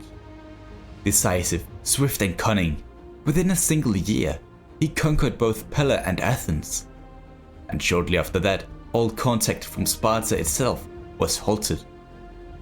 I sincerely hope they are alright. North of that, in Gaul, the Luxuvi has united most of the Gallic tribes in an attempt to repel the Brits trying to invade their lands. I see no ending in the struggle for generations to come. We could intervene at some point. Either tribe would be good to have as an ally. And to the east, our Bosporan friends have found themselves in a predicament. Overly ambitious, the former colony had pushed further inland than expected, leaving their main source of power, the sea, behind them. Now they face the consequences. We don't know much about these enemies of theirs, not their lands, their kings, or religions, except for their names. The dreaded successor state Seleucids, those we know all too well, but the others, Mauryaans, strange folk from faraway lands.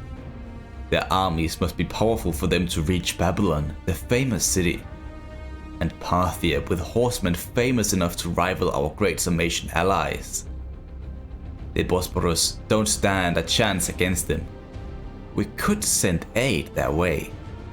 But first, we need to consolidate our powers. In Germania, rebellions kept erupting out of nowhere. Homer, the useless general, who took over for Diodorus after his imprisonment, would do his best to solve it. In the best way he could, in fact, which still is pretty atrocious.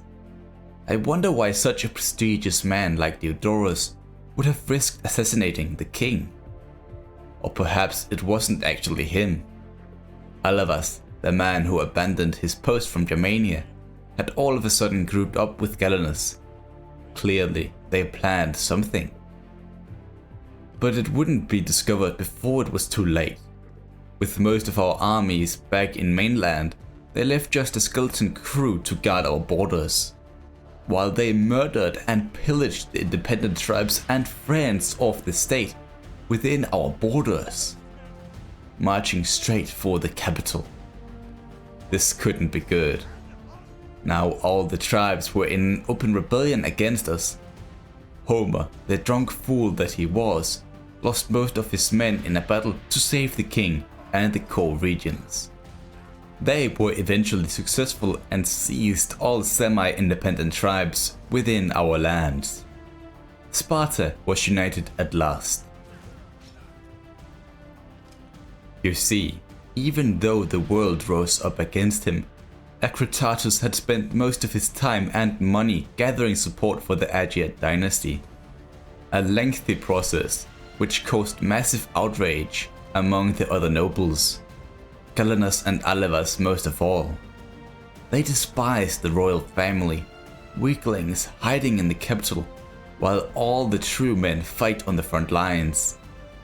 But when the king demanded an audience from all the nobles and lords of the Spartan kingdom, they knew what he had done. Acritatus proclaimed himself as emperor of the Spartan kingdom, now to be empire, to take full control of his lands and ensure no idiotic expansions will ever happen again, just like Alevas and Ganus have been so good at over the last few years. Outrage, anger and foul words filled the halls. The two generals spoke out against the newly proclaimed emperor, claiming that he was undeserving, arrogant and stupid for doing this. Acritatus, who for the first time felt as if he was the most powerful man alive, provoked the generals, daring them to rise up against him if they are so against his ideas. To the surprise of many, Ganus bowed down, not willing to risk his life against all of Sparta, the country he had fought so hard to preserve. But Alevas, on the other hand, felt different. He claimed he was behind the plot to kill the king all along, hiding in the shadows, overlooked by all the other nobles. He planted the evidence on Diodorus, knowing he had discovered the truth of his plans. He left the capital with all haste, returned to his wounded army and Dacia under his command. Alevas had challenged the king. Sparta was in a civil war. Sparta is in turmoil. Alevas, that treacherous idiot, has started a civil war. In my personal opinion, rightfully so. It was wrong for Acritatus to declare himself as emperor. Not only because of his high-ranking generals turned against him, but also because his many allies did the same. Egypt, their righteous trade partner, now looked upon Sparta with new eyes. Our Bosporan neighbors too. Timarchus, the prince of Sarmatia and son-in-law of the emperor, knew something had to be done. The Megas Basilius had to die. However, with the recent events, Acritatus will be on his guard. For now, all he could do was scheme and gather support for the plot. Ganus, although he bent the knee to Acritatus, was still a reckless dog, and old too. The best man to help in the assassination of the King of Kings. Something he had recognized as well. He was replaced and later killed in his sleep. The mad hound of Sparta was finally put to rest. With all the wrongdoings throughout his life, Ganus will still be remembered as the brilliant strategist who saved Sparta from disaster. Eugenius, the heir to the throne, was in a peculiar situation. He was well aware of his father's deeds. He knew the danger that followed and didn't want to be on the losing side of it. Besides, if the emperor was to fall, Eugenius would be the new emperor. He was a proven leader, having fought on the front lines ever since reaching adulthood. The best possible reputation of a Spartan ruler could ever have. Not now, not yet.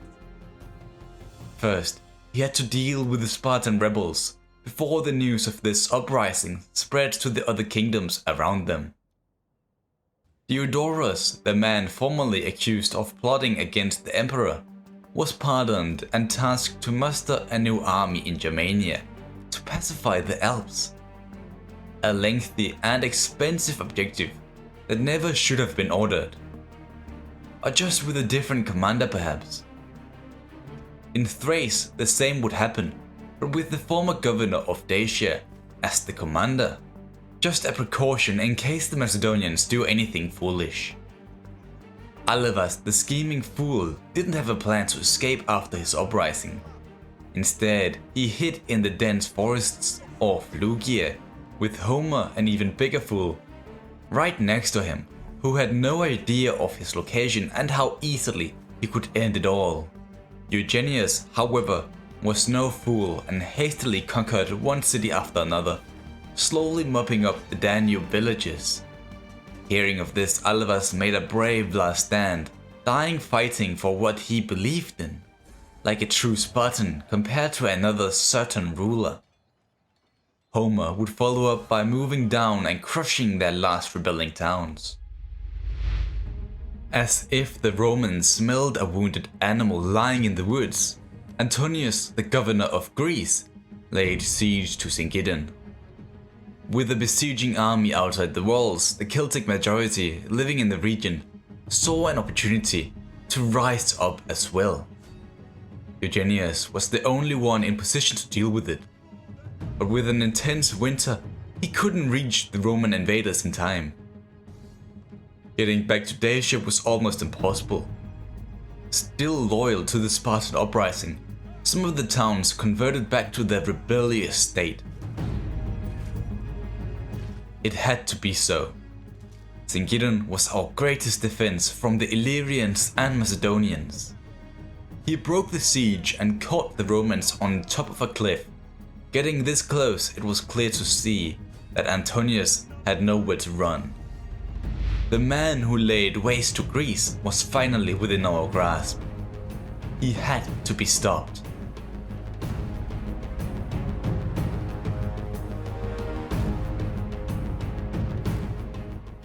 Our elite hoplites will encircle the hill, denying them any sort of exit.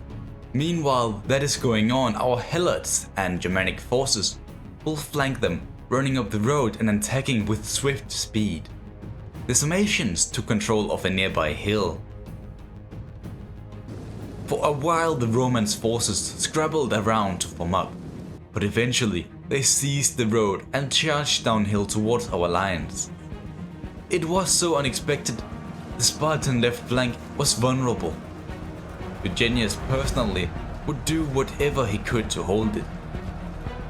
As our helots closed in from the side and our cavalry harassing their backs, our plan succeeded. Antonius and his Roman forces had nowhere to go.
The Prince of Sparta just kept on impressing. His valor in battle secured Singidon. With Rome pushed back and the Celtic rebels broken, just gave him further fame among the population. He was fit to rule, which encouraged the idea of Acritatus being usurped. With the Germanic army almost finished in the north, Herodotus, the replacement of Ganus, received the honor to take Illyria and its valuable wharves for a future invasion of Italy. Noria would be left vulnerable to attacks from Cisalpine Gaul, but Diodorus could always make a counterattack. Herodotus quickly proved why he was chosen as the successor of Ganus, killing well over 5,000 Scordisi warriors on the field, barely losing 300 himself, quickly following it up with a vast occupation of Ida, a blitzkrieg practically, as the remaining settlements fell with the assistance of a Carthaginian strike force from Magna Graecia and Epirus. If only this was the end. Peace in our time? No. Way back when Sparta still held land in Greece, they were allies to the Illyrians, fighting side by side against the Italic threat. But after the death of our former king Ares, and as Ganus unofficially took over, Sparta left the Illyrians in the dirt to defend for themselves. Surrounded from all sides, a deed not so easily forgotten by them. The Spartan garrison of Ida was overthrown by civilians, even killing one of the richest men of Sparta. A planned and well thought out strategy, as when Herodotus marched north to take it back with his weakened army, an Illyrian pirate fleet arrived taking command over the southern ports again. As Diodorus arrived at Noria, he felt as if he needed to prove himself after being away from the battlefield for so long. Instead of hiding behind the walls, he took up a position in between the mountains, away from any reinforcements. With both a Roman and Celtic army on their way, it was very risky. But if not, they could just go east and invade Illyria, which was proven to be surprisingly hard to control. They were even able to take back Taras and Apollonia due to the Lusitani contesting Carthaginian rule over Iberia. However, they were still kind enough to help deal with some of the Illyrian rebellions, while Herodotus kept running from town to town, just to lose the one he just abandoned right after. This province is simply impossible to hold without further support from either Noria or Dacia. Back in Thrace, Prince Eugenius had received some crucial intel. A large Macedonian army had made a failed assault on Pella. With them both being wounded and focused on the wrong enemy, it was a prime opportunity for Sparta and the Algiad dynasty to finally take revenge on their past crimes and the murder of Philae.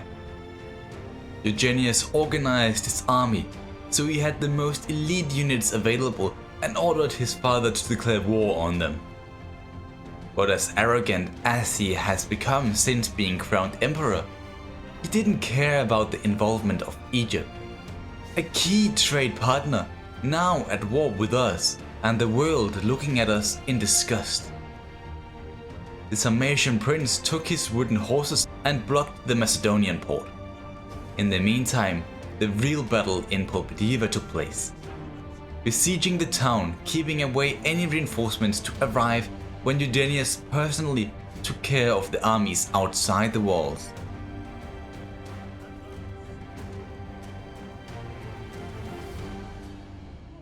A decisive victory, showing no mercy to any of the 1,000 captives. Payback for his sister Philae. They will continue the war effort against the Macedonians while Eugenius eventually will be pushing for Nisus. But in Noria, the situation has gone from bad to worse. It seems that after their countless losses to both Sparta and Carthage, the Romans were lacking the noble manpower to sustain proper infantry. Instead, they have reformed their armies to allow their plebs to join the legion, as they call it. They had even grouped up with the Eravisci outside of Noria. A dangerous stalemate that had to be broken, or else they could carelessly march into Illyria and Pannonia. Diodorus attacked, hoping he could bombard them from a distance with the ballistae.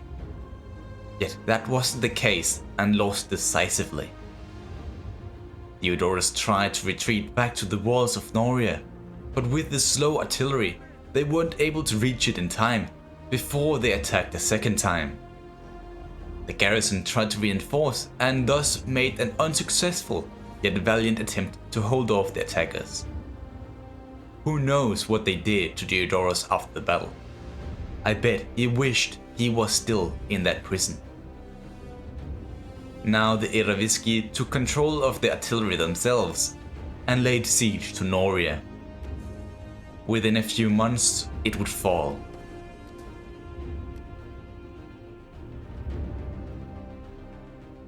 The western border was under severe stress.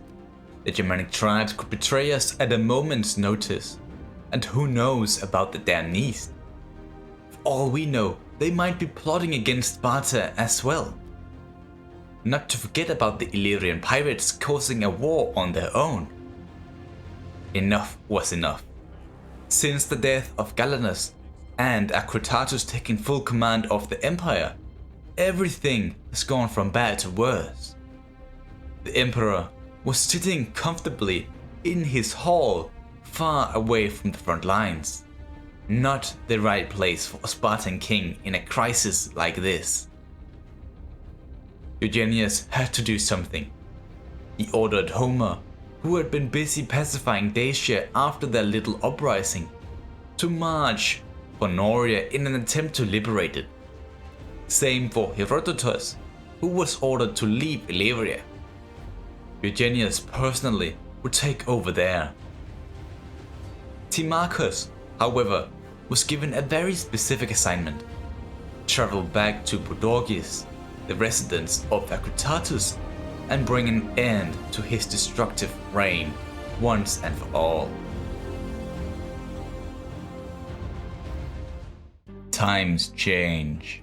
Of all the countless blades trying to find their way to the Spartan king Akritatus, it was the ones from within that hit him.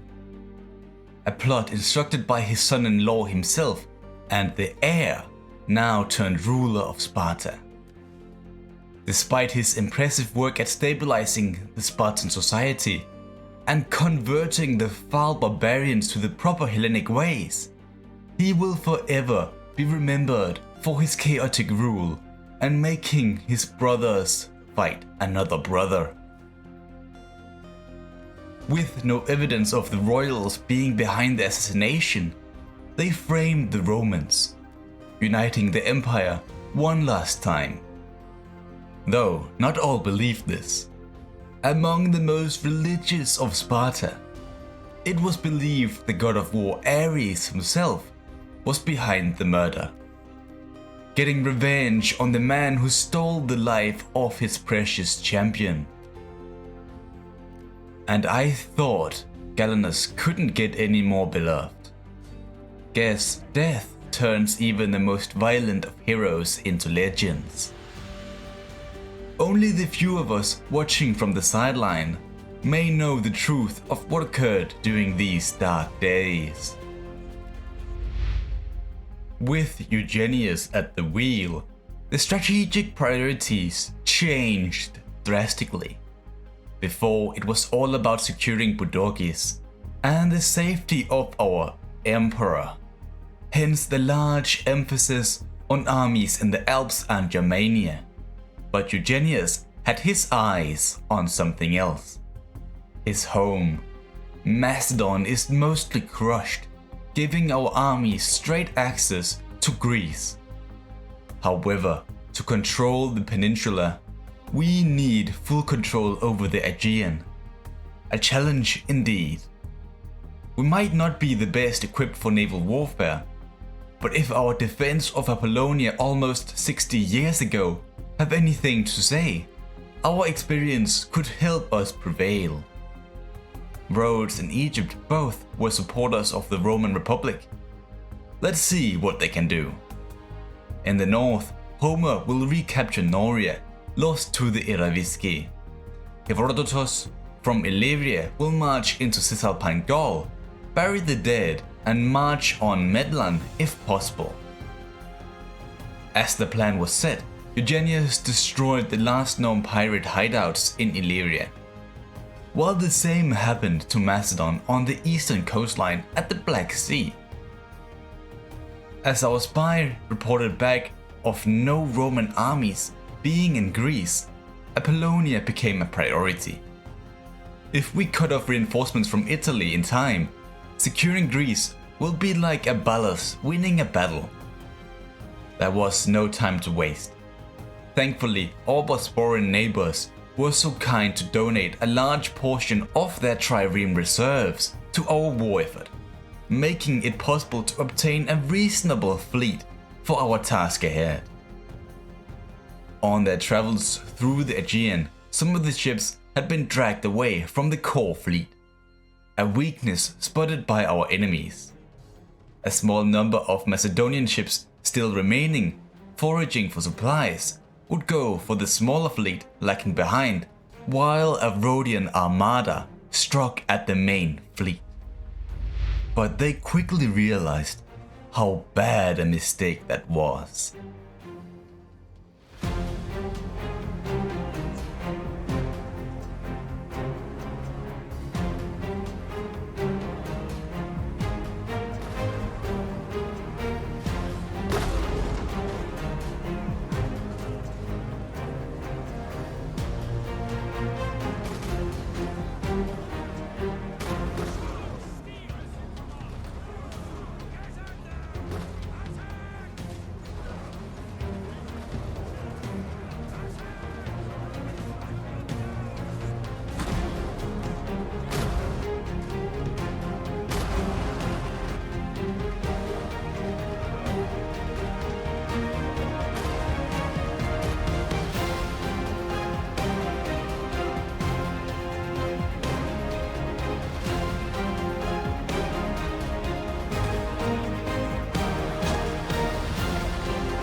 With great success in both engagements, the Aegean was now fully controlled by Sparta, for the time being.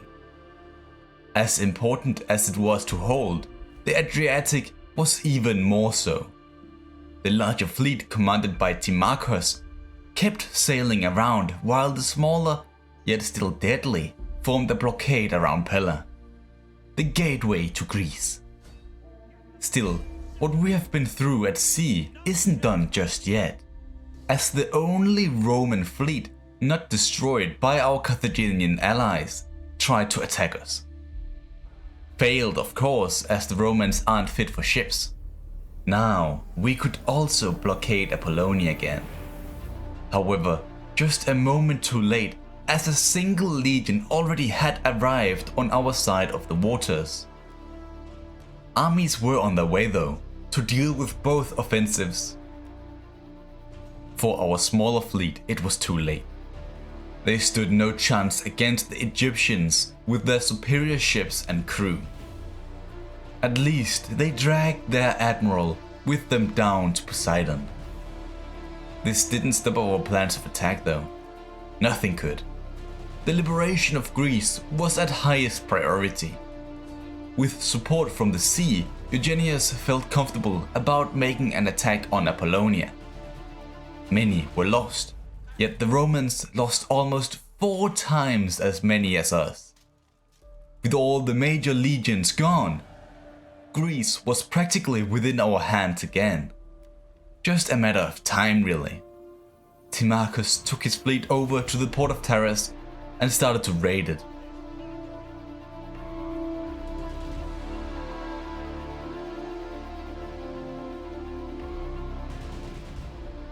Previously, Pella would have been tough to take, due to the Egyptian fleets staying within supporting range. However, as our spies told us about their departure, the Spartan forces stormed the walls, making it ours in almost no time. Not forgetting, the citizens of this ancient capital was in large majority either Macedonians or Roman supporters. It was razed to the ground, leaving no man alive. Not wanting the Egyptian army to intervene again, Eugenius tried to make peace. Declined, thanks to the miserable decisions by his father and former emperor. The army which attacked Apollonia needed to replenish. The original plan was for the army to return back to the military province of Thrace, which by now had become mostly Hellenic. However, after seeing the terrible deeds of the majority of their kin, we had frightened the citizens of Pella so much they agreed to join the army.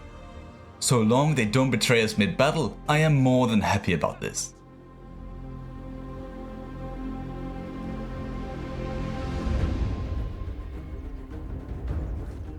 Our second army kept on the liberation progress with a swift strike on Larissa and its unaware garrison. They never saw us coming.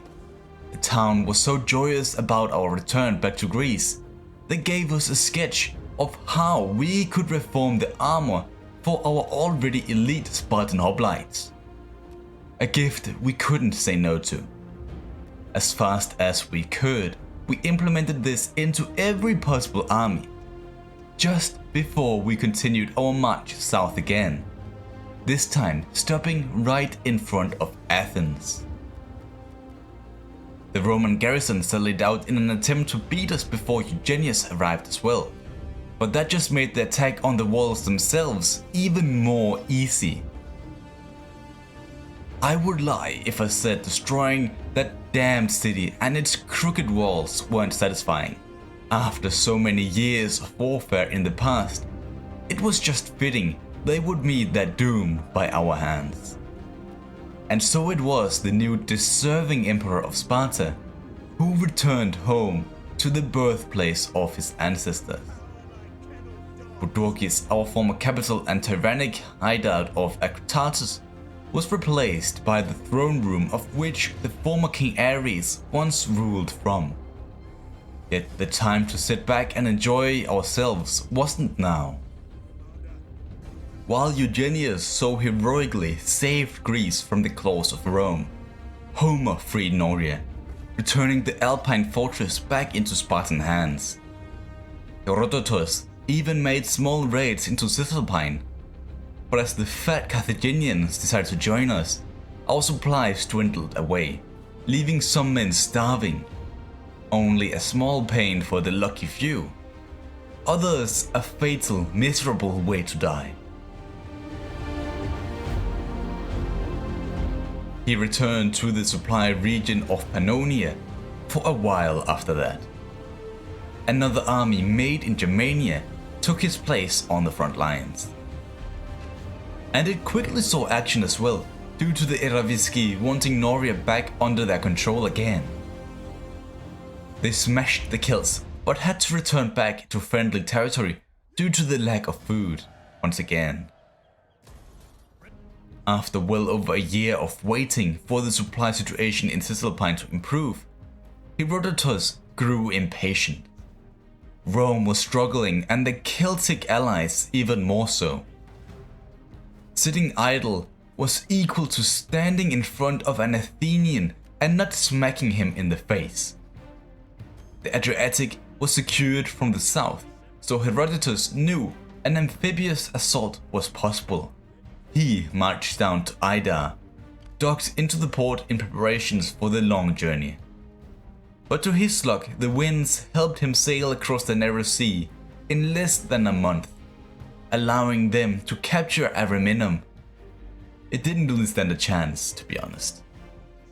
But just like the last time Sparta, or Carthage for that matter, held land in Italy, Rome marched a grand legion of their finest troops to try and stop us in the Battle of Ariminum. So far, the Romans had only seen glimpses of our new master weapon. But against this big of a force, with such an open field right in front of us, Herodotus had to unleash his Sarmatian cavalry, who served under the mighty Ganus for so long. They encircled the minor Roman vanguard, taking out the first of their two precious legates. The second army, on the other hand, saw no need to fight on the field and tried rushing the town square. But what he didn't know was Herodotus expected this and thus had already placed his pikemen there, with Scorpions in behind and Celts from Pannonia to flank around the outside of the town. Once the maneuver was complete, the Roman legatus knew he had been outplayed and lost. He surrendered his arms, hoping to be allowed safe passage back to his home. Oh, how wrong he was.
Greece is ours. The gods of war have blessed us. Ares has given us his strength on the field of battle. Athena the wisdom for outstanding strategy.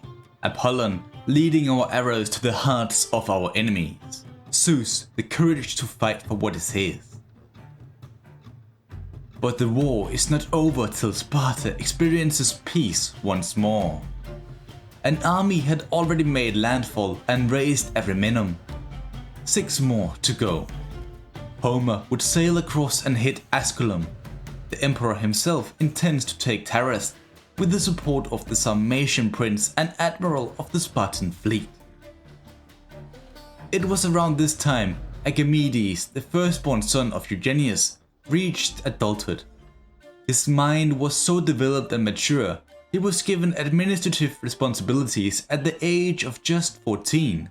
Similarly to his grandfather Acritatus actually. Which was why Sparta for the first time didn't have the firstborn son as the heir. Agenor, a young boy showing experience with the sword, just like the current ruler of Sparta, would receive that honor instead. If he comes of age, that is. Rome wasn't the only enemy still scheming against us. Ever since our conquest of Germania, the Suebers sought refuge in the Alps. A perfect position for them to consolidate their power. By now, they had finally found the courage to strike back at us again. A foolish mistake. Our army at Noria was originally waiting for the supply lines to open up again for an invasion of Cisalpine. However, with the current situation, time for them was better spent on marching into the Alps. Herodotus was in a prime position to go for Rome. He and his Sarmatian horses took up a position in the mountains, splitting their reach. It was fine though, Rome was utterly defenseless, and it gave us time to recruit a few more mercenaries for the army. Plus, neither Eugenius nor Homer had arrived yet. But it didn't stop him from besieging the city. It sallied out and shortly after, getting defeated soundly at the expense of Sarmatian lives. Its walls were ours within minutes after that. However, after our torches found their way inside, these massive walls of theirs defended nothing but ashes and dust. Until it was fully renovated years later. Homer, that drunk fool, was well on his way to assist in the burning of Italy. Yet his idiocy continued to amaze me. He completely forgot anything about supplies for his men while at sea, expecting the southern fleet to help on that front. But they were too focused on assisting the emperor reaching Taras and all the other southern towns. Although I will say he still managed to raise Asculum. That doesn't shield him from his incompetent deeds though. If only he didn't reach the age of 14. Eugenius was as decisive as ever once his men came ashore. Taras was raised for 2 reasons. 1 because of Rome, and 2 due to the Greeks living there were old supporters of Pyrrhus way back in the day of King Ares. They will learn in time to respect Sparta. The noble women of Sparta pulled their strings, embezzling gold for the crown, so we at least could make sure no slums spread throughout the cities. Cosentia was the next target. It was the only one Carthage could have stolen away from us. Let's make sure vengeance is for us and us alone. This garrison drew its last breath in misery, only taking less than 200 Spartans with them. To be fair, the credit could also go to Eugenius himself for being such an exceptional commander. Beneventum, the last settlement of Magna Graecia, was set ablaze as well. So much has happened here in the past. The fall of Pyrrhus, our Sarmatian brethren, and Spartan casualties beyond counting from when Ganus invaded Italy years ago. Within the next few weeks, Avratium fell as well, leaving a single battered Roman legion in Pannonia without a home. They would in the future get destroyed in a failed siege of Secundum. At least Ganus can now rest easy, knowing his debt has been paid. Up in the Alps, it was clear to see the Spartans had underestimated the Suebos' forces. Right before our hoplites marched into their territory, they received a welcome party of around 5,000 Germanic warriors. The commander of the army made a feint retreat, hoping to catch them off guard. And in a heroic fashion, he absolutely smashed them, hunted down the stragglers, and set up a camp to replenish this army. But the situation actually turned out to be a bit more complicated. Yes, even more than just the large armies. The Lexuvi, our Gallic trading partners, have proven to be rather effective in warfare. They can hold off Britannic invasion forces in the north, keep the status quo with Carthage in the south, and still expand eastwards into the Germania and the Alps. They didn't want our armies in their lands, and if we as much as just thought about crossing through anyway, we could risk another war at the same scale as the one we had with Rome from when it began so far ago. We did our best in trying to persuade them, even sending gifts their way. Sure, it did help, but it was too slow. The Spartan general took a gamble and crossed through their lands anyway, no matter the price. He had to deal with the last Suebos stronghold. Yet an attack on that town wasn't needed, as they settled it out by themselves. The village was to our right, and from the same direction the reinforcing garrison will most likely approach this battle from. But to confirm this theory, scouts were sent out to watch our rear in case of an unexpected ambush.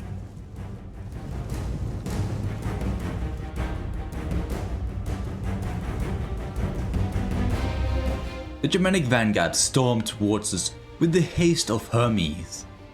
However, their light armor made them vulnerable to our archers, shredding them to pieces.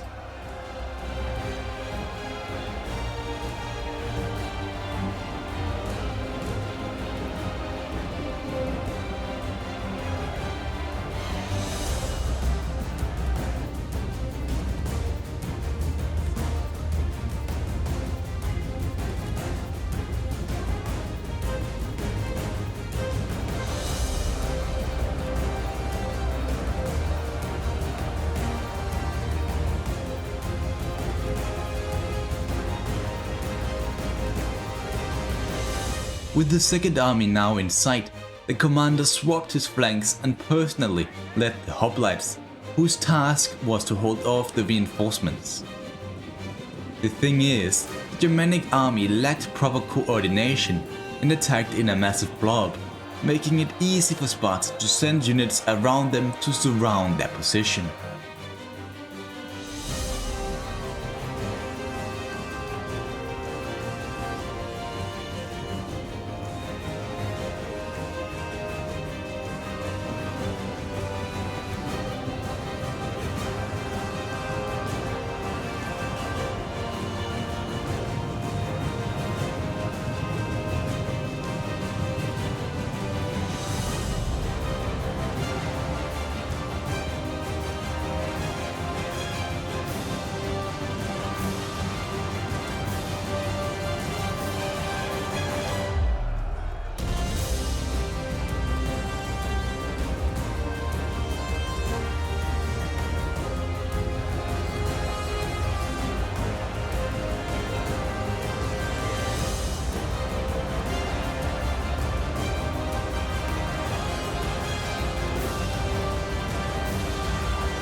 This expedition meant the end of over 2,000 Spartan warriors, if we add the losses from the last battle as well. Most of them were either foreigners or helots, so we can't actually complain. Anyway, the town was ours, and the Suebos destroyed for good. If we didn't do it, the Luxuvi would have, with them sending their own forces in this direction. Back in Cisalpine, we have the Eraviski. Ever since our forced migration through their lands, they've hated our guts. But I must admit, even I would have attacked Sparta back then, with how weak they were. Years later, after kicking them out of Pannonia and Noria, this was all that remained. Our armies were on their borders, ready to finish them off. First we came into contact with the Apuani. Not willing to waste their lives on a foolish war, they surrendered their arms and became a client state of Sparta. This gave the three present generals a second road to attack from. Eugenius and Homer would go the obvious way to Patavium, while Herodotus snuck around in a quest to capture Medlan. A successful move that brought peace and stability back to the west. Eugenius made it. He managed to lead his people out of the burning menace that once was Sparta. With all of the Spartan power focused in Italy and the Alps, all the other borders were vulnerable to attack. It was thus time for the many armies of Sparta spread out to the different corners of the realm. Herodotus would stay in Latium to both protect it from the Western superpowers and also supervise the restoration of the former Roman Republic as an economic powerhouse. The goal was for it to become one of the main sources of income for the empire. Homer returned to Sarmatia to guard our main trade routes and support our Bosporan friends and official ally of Sparta. Eugenius chose to go home to Greece, where he would tutor his heir Agenor so he could reach his potential and in future lead Sparta into glory. Other than that, we had two more armies in Germania, while the last stood in Thrace protecting the sanctuary of the great gods. Food and trade flow through Sparta better than ever before. In turn also because Rhodes and Egypt both ceased hostilities after we destroyed Rome. They saw no reason to continue fighting, and neither did Eugenius. The Rhodians even took their apology a step further and allowed themselves to be client-stated. The royal family continued to grow. Eugenius had even become a grandfather. The peace lasted for almost 5 years. However, the tension grows in the west. The two allies of Sparta, the Luxuvia and Carthage, have gone to war with one another, both wanting Sparta to choose a side. What will the emperor do?